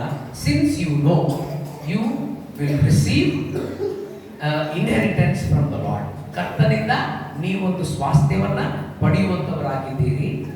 ಆಸ್ ಎ ರಿವಾರ್ಡ್, ಒಂದು ಬಹುಮಾನವಾಗಿ ನೀವು ಅದನ್ನ ಹೊಂದಿಕೊಳ್ಳುವಂಥವರಾಗಿದ್ದೀರಿ. ಅಂದ್ರೆ ಪ್ರತಿದಿನ ನಾವು ಏನೇ ಕೆಲಸ ಮಾಡಿದ್ರೂ ನಾವು ಏನ್ ಮಾಡ್ಬೇಕಂತೆ, ನಿತ್ಯತ್ವದ ಒಂದು ದೃಷ್ಟಿಕೋನ ಇಟ್ಕೊಂಡು ಮಾಡ್ಬೇಕಂತ. ಅಂದ್ರೆ ದೇವರು ನಮ್ಮ ಜೀವನದಲ್ಲಿ ಏನು ಕಾರ್ಯ ಮಾಡ್ತಾ ಇದ್ದಾರೆ, ನಿತ್ಯತ್ವದ ಯೋಜನೆ ಇಟ್ಕೊಂಡು ಅದನ್ನ ಮಾಡ್ತಾ ಇದ್ದಾರೆ. ಸುಮ್ಮನೆ ಒಂದು 4 ದಿನಕ್ಕೋಸ್ಕರ ಮಾಡ್ತಾ ಇದ್ದಾರೆ.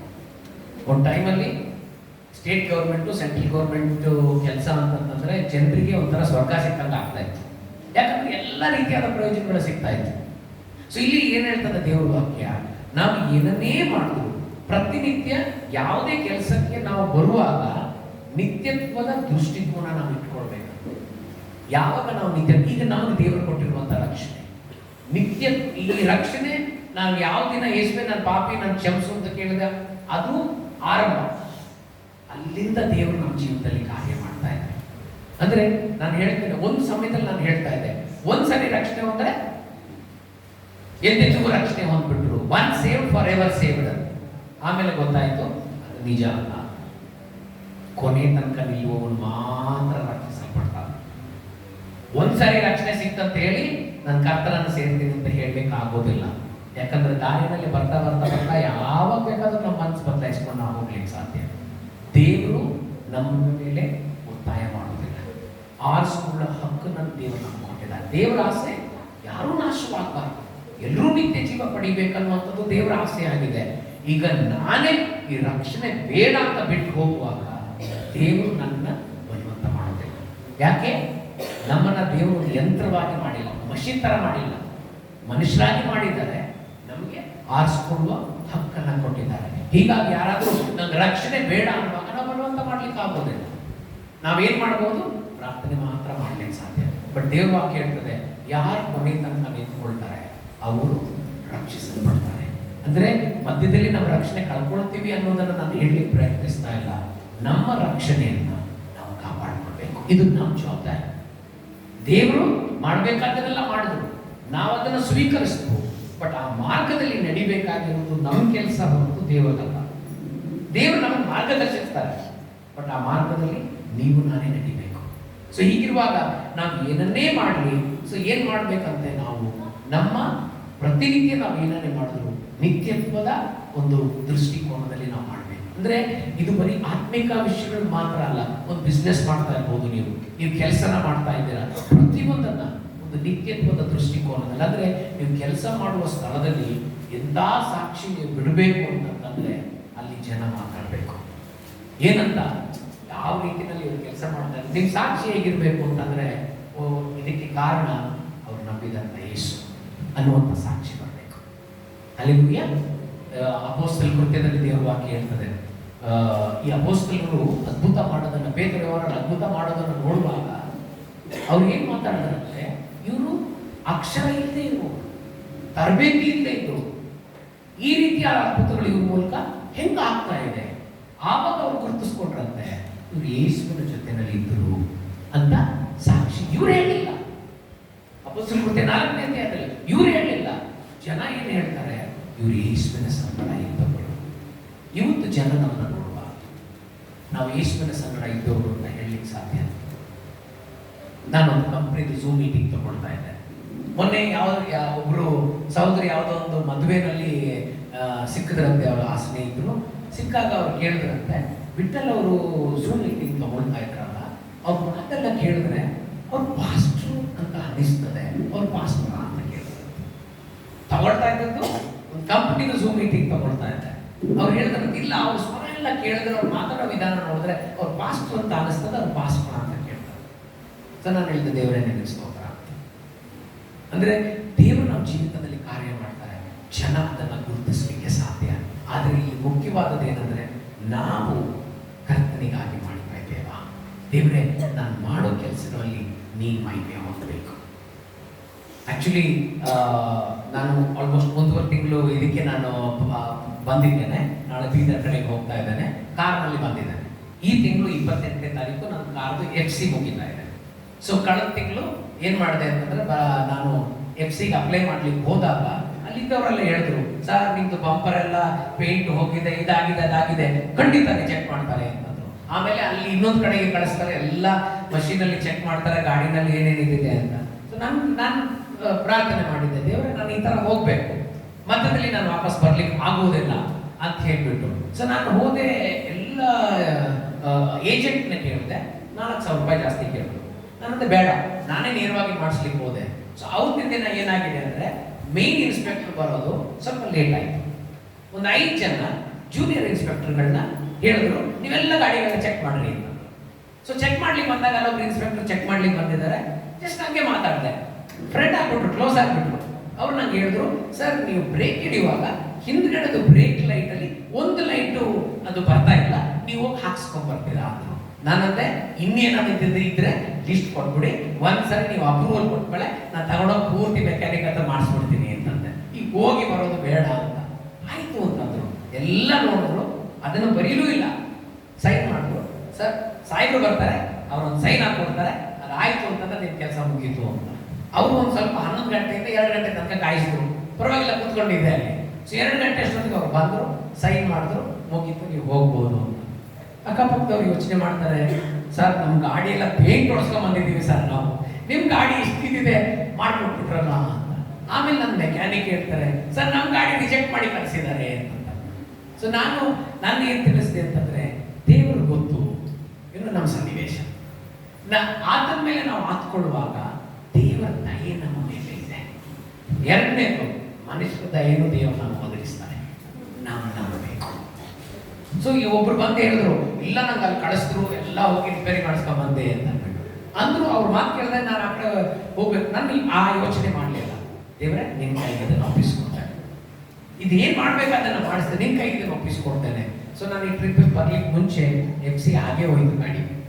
ಸೊ ಇವಾಗ ಯೋಚನೆ ಮಾಡೋ ಅವಶ್ಯಕತೆ ಇಲ್ಲ. ಈಗ ನಾಳೆ ಹೋಗುವಾಗ ಆಂಧ್ರ ಮೂಲಕವಾಗಿ ಹೋಗ್ಬೇಕಾಗಿದೆ, ಬಟ್ ಜಸ್ಟ್ ಒಂದು ಅಕ್ನಾಲೇಜ್ಮೆಂಟ್ ಇದೆ, ಇದು ಸಾಕು. ಇಂಡಿಯಾದಲ್ಲಿ ಎಲ್ಲಿ ಬೇಕಾದ್ರೂ ಸುತ್ತಬಹುದು, ಯಾಕಂದ್ರೆ ಒರಿಜಿನಲ್ RC ಕಾರ್ಡ್ ಅಲ್ಲಿ ಕೊಟ್ಟುಕೊಂಡಿದ್ದೇನೆ. ಸೊ ಈಗ ಒಂದು ಉದಾಹರಣೆ ಏನ್ ತಿಳಿಸ್ತಾ ಇದ್ದೇನೆ ಅಂತಂದ್ರೆ, ಮನುಷ್ಯನ ದೃಷ್ಟಿನಲ್ಲಿ ದೇವರು ನಮಗೆ ದಯೆ ಒದಗಿಸಿಕೊಡ್ತಾರೆ. ಹಲ್ಲೆಲೂಯಾ. ಸೊ ಏನ್ ಹೇಳ್ತದೆ, ಕರ್ತನಲ್ಲಿ ನಾವು ಸಂತೋಷ ಪಡುವಾಗ ನಿಮ್ಮ ಹೃದಯದ ಆಸೆ, ನಮ್ಮ ಆಸೆ ಏನು, ದೇವರು ಆಗ್ಬಿಟ್ರೆ ಚೆನ್ನಾಗಿರ್ತದೆ, ಇಲ್ಲ ಅಂದ್ರೆ 28 ಒಳಗಡೆ ವಾಪಸ್ ಬರಬೇಕು. ಸೊ ದೇವ್ರು ಏನ್ ಮಾಡಿದ್ರು, ಒಂದು ದಯೆ ಕಾಣುವಂತೆ ಮಾಡಿದ್ರು, ಕೆಲಸ ಮುಗಿತು. ಸೊ ನಾವು ನಂಬಲ್ಲ. ಅವ್ರು ಹೇಳಿದ್ರು, ಅವ್ರಿಗೊಂಚೂರು ಕೈ ದುಡ್ಡು ಕೊಟ್ಬಿಟ್ರೆ ನಾನು ಕೊಡಲ್ಲ. ಯಾಕೆ? ನನ್ನ ದೇವ್ರ ಮೇಲೆ ನನ್ನ ನಂಬಿಕೆ ಇದೆ, ನನ್ನ ದೇವ್ರು ಕಾರ್ಯ ಮಾಡ್ಕೊಡ್ತಾರೆ. 1 ರೂಪಾಯಿ ನಾನು ಯಾರಿಗೆ ಕೊಡಲಿಲ್ಲ. ನಾನು ಏನು ಫೀಸ್ ಕಟ್ಟಬೇಕು ಆ ಫೀಸ್ನ ನಾನು ಕಟ್ಟದೆ, ಕೆಲಸ ಮುಗೀತು. ನೀವು ಮತ್ತು ನಾನು ಅಂದ್ರೆ ಈ ಲೋಕದ ಒಂದು ಪದ್ಧತಿ ಇದೆ, ಆ ಸಿಸ್ಟಮ್ ಪ್ರಕಾರನೇ ಹೋಗ್ಬೇಕು. ಅವ್ರಿಗೆ ಟೇಬಲ್ ಕೆಳಗಡೆ ಏನಾದ್ರು ಕೊಟ್ರೇನೆ ಅವ್ರು ಕೆಲಸ ಮಾಡೋದು ಅಂತ ಅಂದ್ಬಿಟ್ಟು. ಬಟ್ ನಾವು ಅವ್ರ ಮೇಲೆ ಆಳ್ವಿಕೆ ಮಾಡುವಂತ ಕರ್ತನು ನಮ್ಮ ಕರ್ತನಾಗಿದ್ದಾನೆ. ನಾವು ಆತನ ಮೇಲೆ ಭರವಸೆ ಇರಬೇಕು. ಖಂಡಿತವಾಗಿ ದೇವರು ಕಾರ್ಯ ಮಾಡುವ ಆತನಾಗಿದ್ದಾನೆ. ನಾವು ಏನ್ ಮಾಡಬೇಕು, ಏನನ್ನೇ ನಾವು ಮಾಡಿದ್ರು ಅಲ್ಲಿರುವಂತವ್ರಿಗೆ ಆಶ್ಚರ್ಯ ಆಯ್ತು. ಆಗಿದ್ದು ನೋಡಿದಾಗ ನನ್ನ ಕಾರ್ಡ್ನ ನಾನು ಕೊಟ್ಟೆ, ಅವ್ರಿಗೆ ಕೊಟ್ಬಿಟ್ಟು ಪರಿಚಯ ಮಾಡ್ಕೊಂಡೆ, ಎಲ್ಲ ಇದು ಮಾಡಿ ಕಾರ್ಡ್ ಕೊಟ್ಟು ಅವ್ರ ನಂಬರ್ ಇಸ್ಕೊಂಡೆ, ಅಲ್ಲಿ ಯಾರ ಜೊತೆಯಲ್ಲಿ ಸ್ವಲ್ಪ ಸಮಯ ಕಳೆದೆ. ಸೊ ನಮಗೇನಂದ್ರೆ, ಇರುವಂತ ಪ್ರತಿಯೊಂದು ಅವಕಾಶಗಳನ್ನ ಕರ್ತನಿಗಾಗಿ ಉಪಯೋಗಿಸ್ಕೊಳ್ಳೋದಕ್ಕೆ ನಾವು ಮುಂದೆ ಬರುವಾಗ ಖಂಡಿತವಾಗಿ ದೇವರು ಕಾಯುವಂತವರಾಗಿದ್ದಾರೆ. ಸೊ ದೇವರು ಕಾರ್ಯ ಮಾಡುವಂತವರಾಗಿದ್ದಾರೆ. ಸೊ ಹೀಗಾಗಿ ನಾವು ಏನ್ ಮಾಡಬೇಕು, ನಮ್ಮ ವ್ಯಕ್ತಿಗತವಾದಂತ ಒಂದು ಬೆಳವಣಿಗೆಗೆ ಇರಲಿ, ನಮ್ಮ ಕೆಲಸದ ವಿಷಯದಲ್ಲೇ ಇರಲಿ, ಸೇವೆ ವಿಷಯದಲ್ಲೇ ಇರಲಿ, ಕುಟುಂಬದ ವಿಷಯದಲ್ಲೇ ಇರಲಿ, ನಾವು ಏನನ್ನೇ ಮಾಡಿದ್ರು ನಿತ್ಯತ್ವದ ದೃಷ್ಟಿಕೋನ ಇರುವಂತದ್ದಾಗಬೇಕು. ಹಲ್ಲೆಲೂಯಾ. ಏನ್ ಯಾವ ರೀತಿ ಅಂದ್ರೆ, ದೇವರೇ ನಮ್ಮ ನಂತರ ನಮ್ಮ ಮುಂದಿನ ಪೀಳಿಗೆ ಇದನ್ನು ಹೊತ್ಕೊಂಡು ನಡಿಬೇಕು. ಆ ಮೌಲ್ಯಗಳನ್ನ ನಾವು ಬಿಟ್ಟು ಹೋಗ್ಬೇಕು. ನಮ್ಮಪ್ಪ ಅಯ್ಯೋ ಅವ್ರ ಹತ್ರ ನಾವು ಆಗೋದಿಲ್ಲ, ಇಲ್ಲ ನಮ್ಮಪ್ಪ ತರ ಆಗ್ಬೇಕು. ಯಾಕೆ ಈ ಸಾಕ್ಷಿ ಯಾಕೆ ಆಗ್ಬಾರ್ದು? ಕೊನೆಯ ಒಂದು ಉದಾಹರಣೆ ಕೊಟ್ಟು ನಾನು ಪ್ರಾರ್ಥನೆ ಹೋಗ್ತೇನೆ. ಅವ್ರನ್ನ ಕೇಳಿಲ್ಲ ಎಷ್ಟೋ ತನಕ ಅಂತ ಅಂದ್ಬಿಟ್ಟು ಐತೆ. ಸೊ ಸ್ವಲ್ಪ ಬಿಸ್ನೆಸ್ ನಲ್ಲಿ ಹೊಡೆತಗಳು ಬಿದ್ದಿತ್ತು. ಇದರ ನಿಮಿತ್ತವಾಗಿ ಕುಟುಂಬದ ಮೇಲೆ ಸಹ ಒಂದು ಸ್ವಲ್ಪ ನಕಾರವಾಗಿ ಒಂದು ಸನ್ನಿವೇಶಗಳನ್ನ ಹಾದು ಹೋಗ್ಬೇಕಾಗಿತ್ತು. ಸೊ ಹೀಗಿರುವಂತ ಸಂದರ್ಭದಲ್ಲಿ ಏನಾಯ್ತಂದ್ರೆ, ನನ್ನ ದೊಡ್ಡ ಮಗ ಎಲ್ಲೋ ಒಂದ್ ಕಡೆ ನಮ್ಮ ಅಪ್ಪನಿಂದ ಈ ರೀತಿ ಆಯಿತು ಅಂತ ಬೇಸರಗೊಂಡು ನನ್ನ ಜೊತೆ ಮಾತಾಡೋದು ಬಿಟ್ಬಿಟ್ಟು 1 ವರ್ಷ ನನ್ನ ಜೊತೆ ಮಾತಾಡ್ತಾನೆ. ಎದುರುಗಡೆ ಕುತ್ಕೊಂಡ್ರು ನನ್ನ ಜೊತೆ ಮಾತಾಡ್ತಾ ಇರಲಿಲ್ಲ. ತುಂಬಾ ನನ್ನ ಮೇಲೆ ಅವನಿಗೆ ಕೋಪ ಆಯ್ತು, ನಮ್ಮ ತಂದೆ ಹಿಂಗೆ ಆಗ್ಬಿಡ್ತಲ್ಲ ಅಂತ. ಸೊ ನಾನು ಹೇಳಿದೆ, ಬೇಕಂತ ನಾನು ಮಾಡಲಿಲ್ಲ, ನಾನು ಮೋಸ ಹೋದೆ. ನಾನು ಯಾರಿಗೆ ಮೋಸ ಮಾಡಲಿಲ್ಲ, ಬಟ್ ನಾನು ಮೋಸ ಹೋದೆ. ಯಾಕಂದ್ರೆ ನಾನು ನಂಬಿದ ನಿಮಿತ್ತವಾಗಿ ನಾನು ಮೋಸ ಹೋಗ್ಬಿಟ್ಟೆ. ಬಟ್ ಇವತ್ತು ನಾನು ಬುದ್ಧಿ ಕಲಿತಿದ್ದೇನೆ. ನನ್ನ ಕಡೆಯಿಂದ ತಪ್ಪಾಗಿದ್ರೆ, ಚಿಕ್ಕ ಮಕ್ಕಳಿದ್ರು ನನ್ನ ತಪ್ಪು ಅಂತ ಒಪ್ಕೊಳ್ಳೋದ್ರಲ್ಲಿ ನಾನು ಹಿಂದೆ ಕೊಡಿಯೋದಿಲ್ಲ. ನನಗೂ ನಮ್ಮಮ್ಮಗೂ ಸ್ವಲ್ಪ ಜಗಳ. ನಮ್ಮಮ್ಮ ಅಂತಾರೆ, ನಾನು ನಿಮ್ಮಮ್ಮ, ನೋ ಥ್ಯಾಂಕ್ಸ್, ನೋ ಸಾರಿ. ಸಾರಿ ಕೇಳಲ್ಲ, ಥ್ಯಾಂಕ್ಸ್ ಅಂತ ಹೇಳಲ್ಲ. ನೀನು ಏನೇ ಮಾಡಿದ್ರು ನಿನ್ನ ಜವಾಬ್ದಾರಿ ಅಂತ, ನನ್ನ ಹಕ್ಕು ನೀನು ಮಾಡಬೇಕು ಅಂತ. ಸೊ ನಾನು ನಮ್ಮಮ್ಮನಿಗೆ ಹೇಳಿದೆ, ನನ್ನ ಮಕ್ಕಳಿಗೆ ಥ್ಯಾಂಕ್ಸ್ ಅಂತಲೂ ಹೇಳ್ತೀನಿ, ಸಾರಿ ಅಂತ ಯಾಕೆ ನೀನು ನನಗೆ ಹೇಳ್ತೀನಿ ಅಂತ. ನನಗೆ ಸಾರಿ ಅನ್ನೋದನ್ನು ನಾನು ಅಭ್ಯಾಸ ಮಾಡಲಿಲ್ಲ ಅಂದರೆ ನನ್ನ ಮಕ್ಕಳು ಕಲಿತಾರ? ಕಲಿಯೋದಿಲ್ಲ. ಅವ್ರು ಕಲಿಬೇಕಂದ್ರೆ ತಪ್ಪು ನಾನು ಮಾಡಿರುವಾಗ ನಾನು ಒಪ್ಕೊಂಡಾಗಲೇ ಅವ್ರು ಗೊತ್ತಾಗೋ ನಮ್ಮ ಅಪ್ಪ ತಪ್ಪು ಮಾಡಿದ್ರು ತಿಳ್ಕೊಂಡು ಹೋಗ್ತಾರೆ. ಸೊ ಆದರೂ ನಾನು ಪ್ರಾರ್ಥಿಸ್ತಾ ಇದ್ದೆ, ದೇವರೇ ಬಲವಂತವಾಗಿಲ್ಲ, ಖಂಡಿತವಾಗಿ ಮಗನ ಜೊತೆ ಒಂದು ಸಮಾಧಾನ ಪುನರ್ಸ್ಥಾಪನೆ ಆಗ್ಬೇಕಂತ ಅಂದ್ಬಿಟ್ಟು. ಬೆಂಗಳೂರಿನಲ್ಲಿ ಕೆಲಸ ಮಾಡ್ತಾ ಇದ್ದಾನೆ. ಅವನಂದ, ಡ್ಯಾಡಿ 1 ಲಕ್ಷನೂ ನಾನು ದುಡಿದಿದ್ದೀನಿ, 10,000 ನಾನು ದುಡಿದಿದ್ದೀನಿ. ಯಾವಾಗ 10,000 ಬಂದ ಅವನ ಮನೆ ಬಾಡಿಗೆನೇ 10,500. ಆ ತಿಂಗಳು ಅವ್ನು ಬರೀ 10,000 ರೂಪಾಯಿ ಸಿಕ್ಕಿದೆ. ಅವನಂದ್ರೆ ಇದಕ್ಕೆ 500 ರೂಪಾಯಿ ಸೇರಿಸಿ ಬಾಡಿಗೆನೇ ಕಟ್ಟಿದ್ರೆ ಊಟ ತಿಂಡಿ ಇಡೀ ತಿಂಗಳು ನಾನು ಹೇಗೆ ಮಾಡೋದು? ಅವನೇನಂದ್ರೆ ನಾವು ಒಬ್ಬರು ಮಾತ್ರ ಕೇಳಲ್ಲ ಅನ್ನೋ ಇದರಲ್ಲಿ ಇದ್ದ. ಸೊ ಕೊನೆಗೆ ಏನಾಯ್ತು, ಅವ್ನು ಹೇಳ್ದ, ಡ್ಯಾಡಿ ನನ್ಗೆ ಅನ್ನಿಸ್ತು ನನ್ನ ಜೀವನ ಕೊನೆಗೆ ಬಂದ್ಬಿಡ್ತು ಅಂತ. ಇದಕ್ಕಿಂತ ಮುಂದೆ ಏನೂ ಇಲ್ಲ ಅನ್ಕೊಂಡೆ. ಏನೋ ಒಂದಿನ ನನ್ನ ಜೊತೆನಲ್ಲಿ ಮಾತಾಡ್ತಾ ಇದ್ದ. ಆವಾಗ ಅವ್ನು ಹೇಳ್ದ, ಎಲ್ಲೋ ಒಂದ್ ಕಡೆ ನನ್ನ ಮನಸ್ಸಿಗೆ ಅನ್ನಿಸ್ತು ಬದುಕಿರೋದು ಬೇಡ. ಅವನಂದ ನೀವು ನಂಬ್ತಿರೋ ಬಿಡ್ತಿರೋ ಆತ್ಮಹತ್ಯೆ ಮಾಡ್ಕೊಳ್ಳೋದಕ್ಕೆ ನಾನು ಪ್ರಯತ್ನ ಮಾಡಿದೆ, ಆಗಲಿಲ್ಲ. ಬಟ್ ಒಂದು ಆಲೋಚನೆ ಬಂತು, ಇಷ್ಟೆಲ್ಲ ಸನ್ನಿವೇಶಗಳನ್ನ ನೀವು ಹಾದೋಗಿದ್ದೀರಾ, ಯಾರಾದ್ರೂ ಪ್ರಾಣ ಕಳ್ಕೋಬೇಕಂತಂದ್ರೆ ನಮ್ಮಿಬ್ಬರಲ್ಲಿ ಫಸ್ಟ್ ನೀವು ಕಳ್ಕೋಬೇಕು. ಆಗಿರುವ ಸನ್ನಿವೇಶಗಳಿದ್ದಾನೆ ನೀವು ಕಳ್ಕೊಳ್ಬೇಕು. ನಮ್ಮ ಅಪ್ಪ ಪ್ರಾಣ ಕಳ್ಕೊಳ್ಳಿಲ್ಲ, ಸಂತೋಷವಾಗಿದ್ದಾರೆ, ಕಷ್ಟನ ತೋರಿಸ್ಕೊಳ್ತಾ ಇಲ್ಲ, ಎಲ್ಲನೂ ಎದುರಿಸಿ ನಿಂತ್ಕೊಂಡಿದ್ದಾರೆ. ನಾನು ಯಾಕೆ ಸಾಯಬೇಕು? ಅವನಂದ, ಇಲ್ಲ ನಾನು ಸಾಯೋದಿಲ್ಲ. ಮೈಸೂರು ವಾಪಸ್ ಬಂದ. ಅವತ್ತು ರಾತ್ರಿ ನನ್ನ ಜೊತೆನಲ್ಲಿ ಪೂರ್ತಿ ರಾತ್ರಿ ಇಬ್ರು ಮಾತಾಡ್ತಾ ಇದ್ದೀನಿ. ಅವನು ಫಸ್ಟ್ ಬಂದು ನನಗೆ ಹೇಳ್ದ, ದಯವಿಟ್ಟು ಕ್ಷಮಿಸ್ಬಿಡಿ ಡ್ಯಾಡಿ, ತುಂಬಾ ಕಷ್ಟದ ಸಮಯದಲ್ಲಿ ನಿಮ್ಮ ಜೊತೆನಲ್ಲಿ ನಾನು ನಿಂತ್ಕೊಳ್ಬೇಕಾದವನು 1 ವರ್ಷ ನಾನು ನಿಮ್ಮನ್ನ ಬಿಟ್ಬಿಟ್ಟೆ, ನಾನು ನಿಮ್ಮ ಜೊತೆನಲ್ಲಿ ನಿಂತ್ಕೊಳ್ಳಿಲ್ಲ, ದಯವಿಟ್ಟು ಕ್ಷಮಿಸ್ಬಿಡಿ. ಆ ನಂತರ ಹೇಳ್ದ, ನನ್ನ ಸನ್ನಿವೇಶ ಈ ಥರ ಇತ್ತು, ಸೊ ಆಗ ಆತ್ಮಹತ್ಯೆ ಮಾಡ್ಕೊಳ್ಳೋ ಪ್ರಯತ್ನನೂ ಮಾಡಿದೆ, ದೇವರ ಸ್ತೋತ್ರ, ನನ್ನ ಪ್ರಾಣ ಹೋಗಲಿಲ್ಲ. ಬಟ್ ಈ ಆಲೋಚನೆ ಬಂತು. ಸೊ ನನಗೇನು ಅನಿಸ್ತಂದ್ರೆ, ನಮ್ಮನ್ನ ಜನ ಗಮನಿಸ್ತಾ ಇದ್ದಾರೆ, ನಮಗೆ ಗೊತ್ತಿರಲಿ ಹೋಗಲಿ ಜನ ನಮ್ಮನ್ನ ಗಮನಿಸ್ತಾ ಇದ್ದಾರೆ. ಇಲ್ಲಿ ನನ್ನ ಮಗ ಗಮನಿಸ್ತಾ ಇದ್ದ. ಅವ್ನು ನೋಡುವಾಗ ನಾನು ಸೋತಿದ್ರು ಪ್ರಾಣ ಕಳ್ಕೊಳ್ಳಿಲ್ಲ, ಬಿಟ್ಕೊಡ್ಲಿಲ್ಲ. ಸೊ ಆವಾಗ ಅವನು ನನಗೆ ಒಂದು ಪ್ರಶ್ನೆ ಕೇಳ್ದ, ಯಾರು ನೀವು ಮೋಸ ಮಾಡಿದ್ರು ಅವ್ರ ಮೇಲೆ ನಿಮಗೆ ಕೋಪ ಬರಲಿಲ್ವಾ? ಬಂತು. ಕೈ ಭಾವನೆ ಬರಲಿಲ್ವಾ? ಬಂತು. ಅವ್ರನ್ನ ಕೊಲೆ ಮಾಡ್ಬೇಕಂತ ಅನಿಸ್ಲಿಲ್ವಾ? ನನಗೆ ಆ ಯೋಚನೆನೂ ಬಂತು. ಯಾಕೆ ನೀವು ಮಾಡಲಿಲ್ಲ? ನಾನಂದ್ರೆ ಒಂದು ವೇಳೆ ನಾನು ಅವ್ರನ್ನ ಕೊಲೆ ಮಾಡಿದರೆ ಮೊದಲು ದೇವ್ರನ್ನ ಕಳ್ಕೊಳ್ತಾ ಇದ್ದೆ, ಎರಡನೇ ನನ್ನ ಕುಟುಂಬನ ಕಳ್ಕೊಂಡು ನಾನು ಜೈಲಿಗೆ ಹೋಗ್ಕೋತಿರ್ತಾ ಇದ್ದೆ. ಇವತ್ತು ನಿನ್ನ ಜೊತೆ ಕೂತ್ಕೊಂಡು ನಾನು ಮಾತಾಡ್ತಾ ಇರಲಿಲ್ಲ. ಎರಡನೇದಾಗಿ ನನಗೆ ದೇವರು ಮುಖ್ಯ. ಹಾಗಾಗಿ ನಾನೇನ್ ಮಾಡಿದೆ, ಯಾರು ನಾನು ಮೋಸ ಮಾಡಿದ್ರು ಅವ್ರನ್ನ ನಾನು ಕ್ಷಮಿಸ್ಬಿಟ್ಟೆ. ನನ್ನ ದೇವರ ನಿಮಿತ್ತವಾಗಿ ನಾನು ಕ್ಷಮಿಸ್ಬಿಟ್ಟೆ. ಅವನು ಹೇಳ್ದ, ನನಗೆ ತುಂಬಾ ಕೋಪ ಇತ್ತು, ಇವರೆಲ್ಲರನ್ನ ಒಂದಿನ ಕೊಲೆ ಮಾಡ್ಬಿಡ್ಬೇಕು, ನಾನು ಏನ್ ಸಾಧನೆ ಮಾಡ್ತೀನಿ ಅದನ್ನ ಮಾಡೋದ್ರಿಂದ. ಸೊ ಕೊನೆಗೆ ಅವನು ಹೇಳ್ದ, ನಾನು ಅವ್ನಿಗೆ ಹೇಳ್ದೆ, ನೋಡು 1 ವರ್ಷ ನಿನ್ನ ಜೊತೆಲಿ ಮಾತಾಡಿಲ್ದೇ ಇರ್ಬೋದು, ಒಂದು ಮಾತು ನಾನು ಹೇಳ್ತೇನೆ, ನಿಮ್ಮ ಅಪ್ಪನಾಗಿ ಯಾವಾಗಲೂ ನಾನು ನಿನ್ನ ಜೊತೆನಾಗಿದ್ದೇನೆ. ಯಾರು ನಿನ್ನ ಜೊತೆ ನಿಲ್ತಾರ ಇಲ್ವೋ ಗೊತ್ತಿಲ್ಲ, ಖಂಡಿತ ನೀನು ನನ್ನ ಮೇಲೆ ಹಾಕ್ಕೊಳ್ಬಹುದು, ನಾನು ನಿನ್ನ ಜೊತೆ ನಿಂತ್ಕೊಳ್ತೇನೆ ಅಂತ ಹೇಳ್ತೀನಿ. ಸೊ ಆ ನಂತರ ಇತ್ತೀಚೆಗೆ ಬಂದು ಒಂದಿನ ಹೇಳ್ದ, ಡ್ಯಾಡಿ ಮುಂದಿನ ವರ್ಷ ನಿಮ್ದು ರಿಟೈರ್ಮೆಂಟ್, ಈಗ ಯಾವ ಕೆಲಸ ಮಾಡಂಗಿಲ್ಲ, ನಾನು ನೋಡ್ಕೊಳ್ತೀನಿ. ನಾನಂದ್ರೆ ದೇವರು ಬಿಟ್ಟರೆ ನೆಕ್ಸ್ಟು ಜನರು ಉಸಿರು. ನಾನಂದ್ರೆ ಜನರಿಂದ ನೀನು ನನ್ನ ಹೊರಗೆ ತೆಗೆದ್ಬಿಟ್ರೆ ಪ್ರಾಣ ಕಳ್ಕೊಂಡೆ. ನಾನಂದ್ರೆ ಜನರನ್ನು ಬಿಟ್ಟು ನಾನು ಹೊರಗೆ ಇರ್ಲಿಕ್ಕೆ ಆಗೋದಿಲ್ಲ. ನಾನು ಸಮಾಧಿ ಸೇರೋ ತನಕ ಜನರಿಂದಂತೂ ನಾನು ದೂರ ಆಗೋದಿಲ್ಲ. ನಿನ್ನ ಒಂದು ಆಸೆಗೆ ಖಂಡಿತವಾಗಿ ನಾನು ಹೊಗಳ್ತೇನೆ. ಆ ಥರ ನಮ್ಗಾಗಿ ಏನಾದ್ರು ಮಾಡ್ಬೇಕಂತ ನಿನಗಿದೆ. ನಾನಂದೆ, ನಾನು ಕೊನೆ ಉಸಿರಿರೋ ತನಕ ಕರ್ತನ ಮೇಲೆ ಭರವಸೆ ಮುಂದುವರಿಸ್ತೇನೆ, ಜನರ ಮಧ್ಯದಲ್ಲಿ ಇರೋದನ್ನ ನಾನು ಖಂಡಿತ ಬಿಡೋದಿಲ್ಲ ಅಂತ. ಆವಾಗ ಆತ ಮುಂದೆ ಮಾತಿರೋದ, ಡ್ಯಾಡಿ ಏನಾದರೂ ಸರಿ ನಾನು ನಿನ್ನ ಜೊತೆ ನಾನಿದ್ದೇನೆ, ತಕ್ಕೊಂಡ ಕಣ್ಣೀರಿಲ್ಲ. ಇವತ್ತಿನ ದಿನ ಹೆಂಗಾಗಿದೆ ಅಂದ್ರೆ ಒಂಥರ ಬೆಸ್ಟ್ ಫ್ರೆಂಡ್ಸ್ ಆಗಿದೆ. ಒಂದು ವಾಕ್ ಹೋದ್ರೆ ಅವ್ನು ಹೆಗಲ ಮೇಲೆ ಕೈ ಹಾಕ್ತಾನೆ, ನಮ್ಮ ಅಪ್ಪನ ಮುಟ್ಲಿಕ್ಕೆ ಎದುರ್ತಾ ಇದ್ವನು ಹೆಗಲ ಮೇಲೆ ಕೈ ಹಾಕ್ತಾನೆ. ಆ ರೀತಿಯಾದಂಥ ಒಂದು ಅಂದ್ರೆ ಏನು ಹೇಳಲಿಕ್ಕೆ ಪ್ರಯತ್ನಿಸ್ತಾ ಇದ್ದಾನೆ, ಒಂದು ವೇಳೆ ನಾವು ತಪ್ಪು ಮಾಡಿರ್ಬೋದು, ಯಾಕೆ ನಮ್ಮ ಮಕ್ಕಳ ಹತ್ರ ಕ್ಷಮೆ ಕೇಳಬಾರ್ದು? ಗಂಡನ ಅಥವಾ ಹೆಂಡತಿ ಅಂತ ಯಾಕೆ ಕ್ಷಮೆ ಕೇಳಬಾರ್ದು? ತಪ್ಪು ಮಾಡಿದಿವ ಆ ಕ್ಷಮೆ ಒಂದು ವೇಳೆ ಸಂಬಂಧನ ಒಂದು ವೇಳೆ ಅಲ್ಲ, ಸಂಬಂಧನ ಪುನಃಸ್ಥಾಪಿಸ್ತದೆ. ಸೊ ಈಗ ಯಾರದೇ ಜೊತೆ ಇರಲಿ, ಅದಕ್ಕೆ ಎಷ್ಟು ಏನು ಹೇಳ್ತದೆ, ದೇವವಾಕ್ಯ ಏನು ಹೇಳ್ತದೆ, ನೀವು ಕಾಣಿಕೆ ಹಾಕ್ಲಿಕ್ಕೆ ಬಂದಾಗ ಯಾರ ವಿರುದ್ಧವಾಗಿ ಏನಾದರೂ ಇದ್ರೆ ಕಾಣಿಕೆ ಬಿಡಿ, ಅಲ್ಲೇ ಫಸ್ಟ್ ಹೋಗಿ ನಿಮ್ಮ ಸಂಬಂಧ ಸರಿ ಮಾಡ್ಕೊಂಡ. ಯೇಸು ಏನು ಹೇಳ್ತಾರೆ, ದುಡ್ಡೆಲ್ಲನ ನೋಡ್ತಾ ಇರೋದು, ಸಂಬಂಧನ ನೋಡ್ತಾ ಇರೋದು. ಸೊ ಇಲ್ಲಿ ನಾವು ನೋಡುವಂಥ ಸಂದರ್ಭದಲ್ಲಿ ನಾವು ಈ ಗ್ರಹಿಕೆನಲ್ಲಿ ಜೀವಿಸೋಣ. ಏನು, ದೇವರು ನಮ್ಮ ಜೊತೆನಲ್ಲಿದ್ದಾರೆ, ಇದು ನಮಗೆ ಗೊತ್ತಿದೆ. ಬಟ್ ನಮಗೆ ಅನಿಸಿಕೆ ಹೆಂಗೆ ಅಂತಂದ್ರೆ ನಮ್ಮ ಪಕ್ಕದಲ್ಲೇ ಇದ್ದಾರೆ ಅನ್ನುವಂಥ ಒಂದು ಅನುಭವ ನಮಗೆ ಕೆಲವೊಮ್ಮೆ ಅನಿಸೋದಿಲ್ಲ, ಗ್ರಹಿಕೆ ನಮಗಿಲ್ಲ. ಯಾಕೆ ಅದರಲ್ಲಿ ನಾವು ಬೆಳಿಬಾರ್ದು? ದೇವರೇ ನನಗೆ ಅನುಭವ ಕೊಡು, ನಿನ್ನ ಜೊತೆನಲ್ಲಿರುವಂಥ ಅನುಭವ ನಿನ್ನ ನಾನು ಗುರುತಿಸ್ಬೇಕು, ನಿನ್ನ ಪ್ರಸನ್ನತೆನ ನಾನು ಗುರುತಿಸ್ಬೇಕು, ನಿನ್ನ ಪ್ರಸನ್ನತೆ ನಾನು ಅನುಭವಿಸ್ಬೇಕು. ನಾನು ಹೇಳ್ತೇನೆ, ಆ ರೀತಿ ನಾವು ಮಾಡುವಾಗ ಇಡೀ ವರ್ಷ ಜಯದ ವರ್ಷ ಆಗಲಿದೆ. ಹಲ್ಲೆಲೂಯಾ. ಇಡೀ ವರ್ಷ ಕರ್ತನನ್ನ ಮಹಿಮೆಗೊಳಿಸುವಂತ ವರ್ಷವಾಗಿದೆ. ಏನೋ ಆಶ್ಚರ್ಯಕರವಾದ ಸಂಗತಿಗಳನ್ನ ಎದುರು ನೋಡಬೇಕಾಗಿಲ್ಲ. ಸರಳವಾದ ಸಂಗತಿ ಏನಂದ್ರೆ ಬ್ಯಾಕ್ ಟು ಬೇಸಿಕ್ಸ್ ಅಂತ.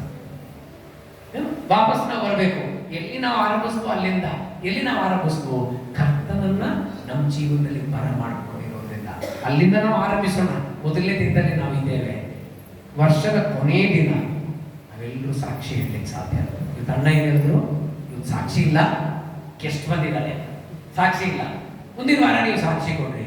ನಾನು ಹೇಳ್ತೇನೆ, ನಾವು ಈ ದಿನ ಈ ತೀರ್ಮಾನ ತೆಗೆದುಕೊಂಡ್ರೆ, ದೇವ್ರೆ ನಿನ್ನ ಪ್ರಸನ್ನತೆ ನಾನು ಅನುಭವಿಸ್ಬೇಕು, ನಿನ್ನ ಪ್ರಸನ್ನತೆ ನಾನು ಗುರುತಿಸ್ಬೇಕು. ನಾನು ಏನೇ ಮಾಡಿದ್ರು ನಿನಗಾಗಿ ನಾನು ಮಾಡ್ತೇನೆ, ಏನೇ ಮಾಡಿದ್ರು ನಿತ್ಯತ್ವದ ದೃಷ್ಟಿಕೋನದಲ್ಲಿ ನಾನು ಮಾಡ್ತೇನೆ ಅಂತ ನಾವು ಮಾಡುವಾಗ ಖಂಡಿತವಾಗಿ ದೇವರು ನಾವು ತೆಗೆದುಕೊಳ್ಳುವ ಪ್ರತಿಯೊಂದು ಹೆಜ್ಜೆಯಲ್ಲಿ ದೇವರ ಮಾರ್ಗದರ್ಶನ ಇರ್ತದೆ, ದೇವರ ಆಶೀರ್ವಾದ ಇರ್ತದೆ, ದೇವರ ನಡೆಸುವಿಕೆ ಇರ್ತದೆ.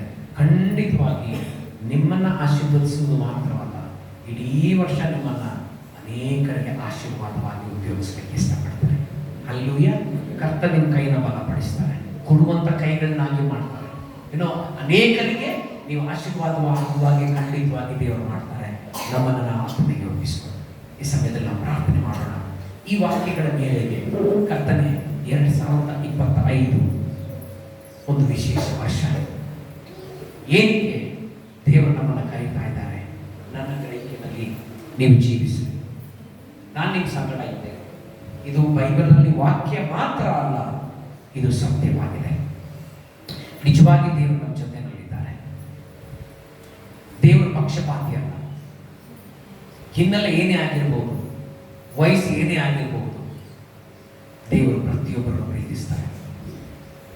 ಪ್ರತಿಯೊಬ್ಬರ ಜೀವನದಲ್ಲಿ ವಿಶೇಷವಾಗಿ ಕಾರ್ಯ ಮಾಡಲು ಬಯಸ್ತಾರೆ. ನಾವು ಹೇಳೋಣ, ದೇವರ ಕ್ಷಮಿಸು, ನಿನ್ನನ್ನು ನಾವು ಅಲಕ್ಷ್ಯ ಮಾಡೋಣ. ಹಾಡುಗಳನ್ನ ನಾನು ಹಾಡಿದೆ, ನನ್ನ ಹೃದಯ ನಿನ್ನಿಂದ ದೂರ ಆಯಿತು. ಪ್ರಾರ್ಥನೆ ನಾನು ಮಾಡಿದೆ, ನನ್ನ ಹೃದಯ ನಿನ್ನಿಂದ ದೂರ ಆಯಿತು. ವಾಕ್ಯವನ್ನು ನಾನು ಓದಿದೆ, ಬಟ್ ನಿನ್ನ ಹತ್ರ ಬರುವ ಪ್ರಯತ್ನ ಮಾಡಲಿಲ್ಲ, ಅಲಕ್ಷ್ಯ ಮಾಡಿದೆ. ಕರ್ತನೆ, ಈ ದಿನ ನಾನು ತೀರ್ಮಾನಿಸ್ತೇನೆ,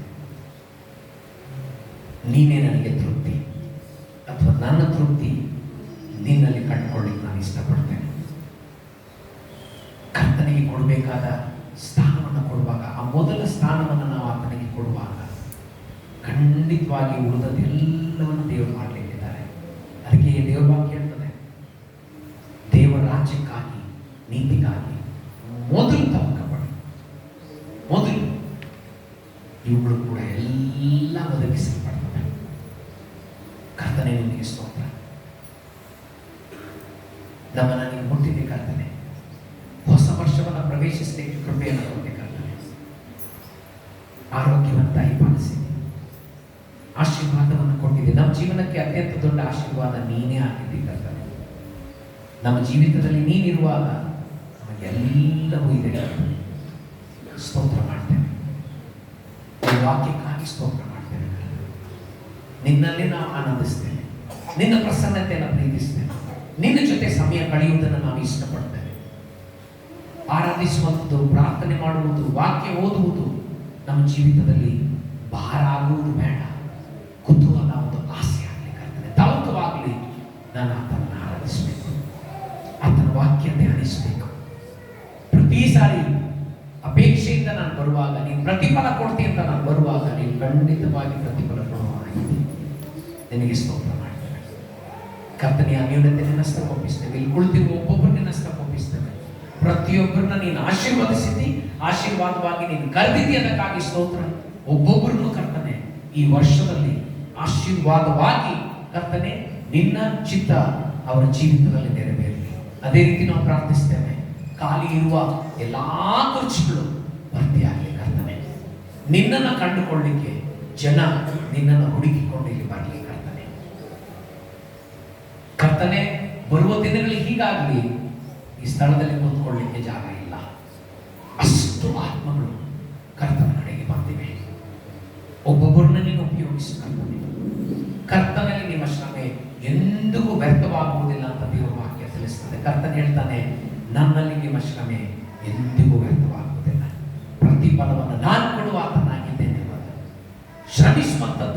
ನಿಮ್ಮ ಭಾಗ, ಪ್ರತಿಫಲ ಕೊಡುವಂಥದ್ದು ನನ್ನ ಭಾಗವಾಗಿದೆ.